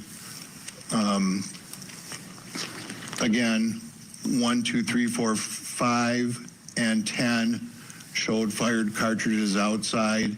You can see inside tent 17 where there is some marijuana on the ground. And at the top of the stairs, or right above the crime scene tape inside, you can see the marker 20 for the Swisher Sweet, or the wrapper for the scar. And now putting up Exhibit 17, what are we seeing here? That's a different angle.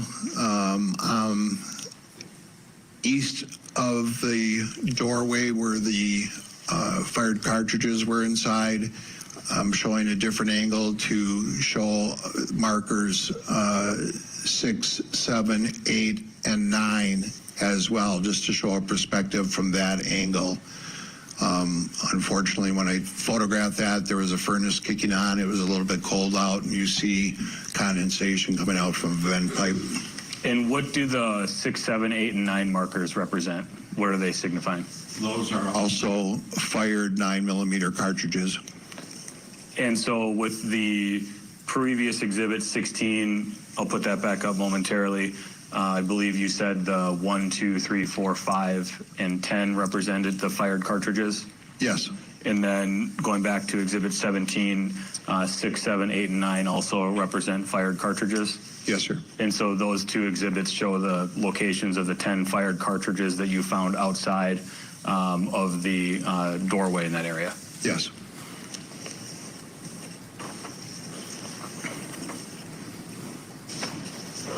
And Exhibit 18 is up. What does this represent? That is a medium view or a close-up of marker 1, showing the distance from the front of the apartment to the fired cartridge, and it shows the marker in the photograph as well. And Exhibit 19, what does that represent? Again, a measurement showing the distance from the building to cartridge number 2, with the marker in the background to show reference points. And Exhibit 20, what does that represent? A photograph of a fired 9mm cartridge with the scale and the evidence marker 3 for reference. And Exhibit 21, what does that photo represent? A 9mm fired cartridge with scale showing the distance from the building with marker 4 for reference. And Exhibit 22, what does that represent? Again, a fired 9mm cartridge with scale with the evidence marker to signify that was item 5. And Exhibit 23, same question. Again, showing from the side of the building to reference a 9mm fired cartridge with placard 6 in the background. And Exhibit 24. Another fired cartridge, 9mm with a scale and the placard for number 7 for reference. And it looks like, if you're able to see the casing, it looks like that's at about 44 inches. Yes, sir. And Exhibit 25, does that appear to be another angle from that number 7 marker? Yes.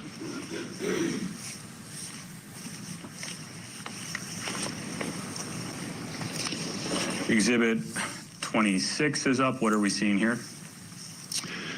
Again, the tape measure from the building to the fired cartridge with the placard 8 in the background for reference. And Exhibit 27, what are we seeing here? The fired 9mm cartridge pretty close to the building with the scale and marker number 9. And then Exhibit 28. Again, scale showing a fired 9mm cartridge with the placard for number 10. Now, I don't want to get into details, but are you aware if those 10 casings were submitted to the Wisconsin Crime Lab for any analysis? Yes, sir. And do you commonly receive reports back from the crime lab of what those results are? Yes, sir. And was that done in this circumstance? Yes, sir. And Exhibit 29, we have that up on the screen, and this is marker 11. What is this representing? That's a photo inside the doorway. If you were to walk into the door and immediately look to your right on the floor, that's a baseboard heater up on the top of the screen, and that shows the distance from that east wall to that fired 9mm fired cartridge with number 11 in the background. And where specifically was number 11, this item found? What building? That was in 868 Martin, the west side common entry door. The area that you described in some of the earlier... Just showing all of the key evidence for this jury there in Wisconsin, showing the pure panic and terror that all of the victims and everyone living there had to endure. We're going to take a short break right now. Coming up, more testimony in the Caught in the Crossfire murder trial for Parise Larry when we come back. Tonight on Closing Arguments.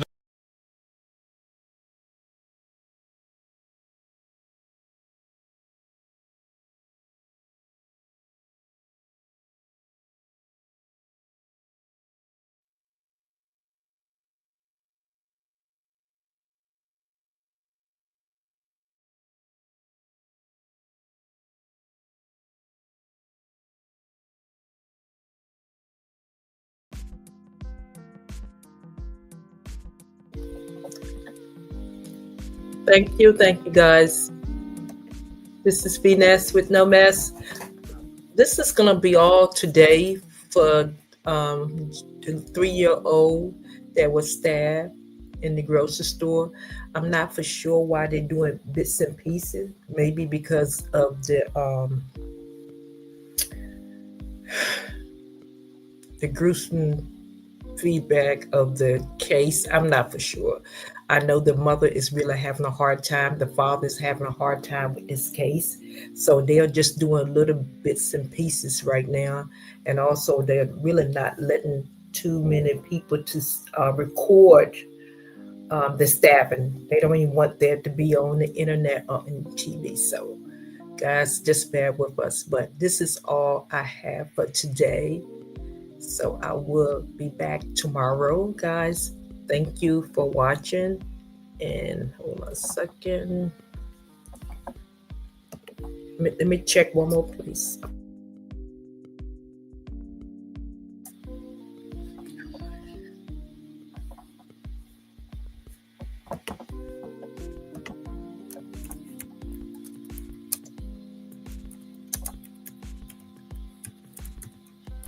Thank you for watching. Okay, guys, if you would like to come up, I'm gonna put my link. I'll be up here for the next I would say I'll give it 3 minutes. I'll be up here. If you would like to come up and we can chat. If not, I'll call it quit for the day. Okay.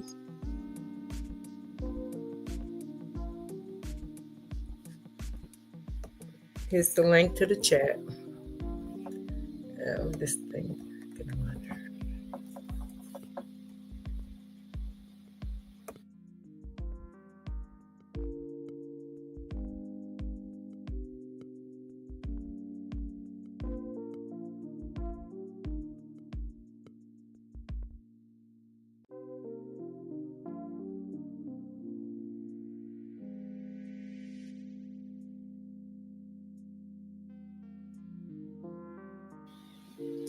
This is a really sad case. I don't know how the mother gonna be able to make it through.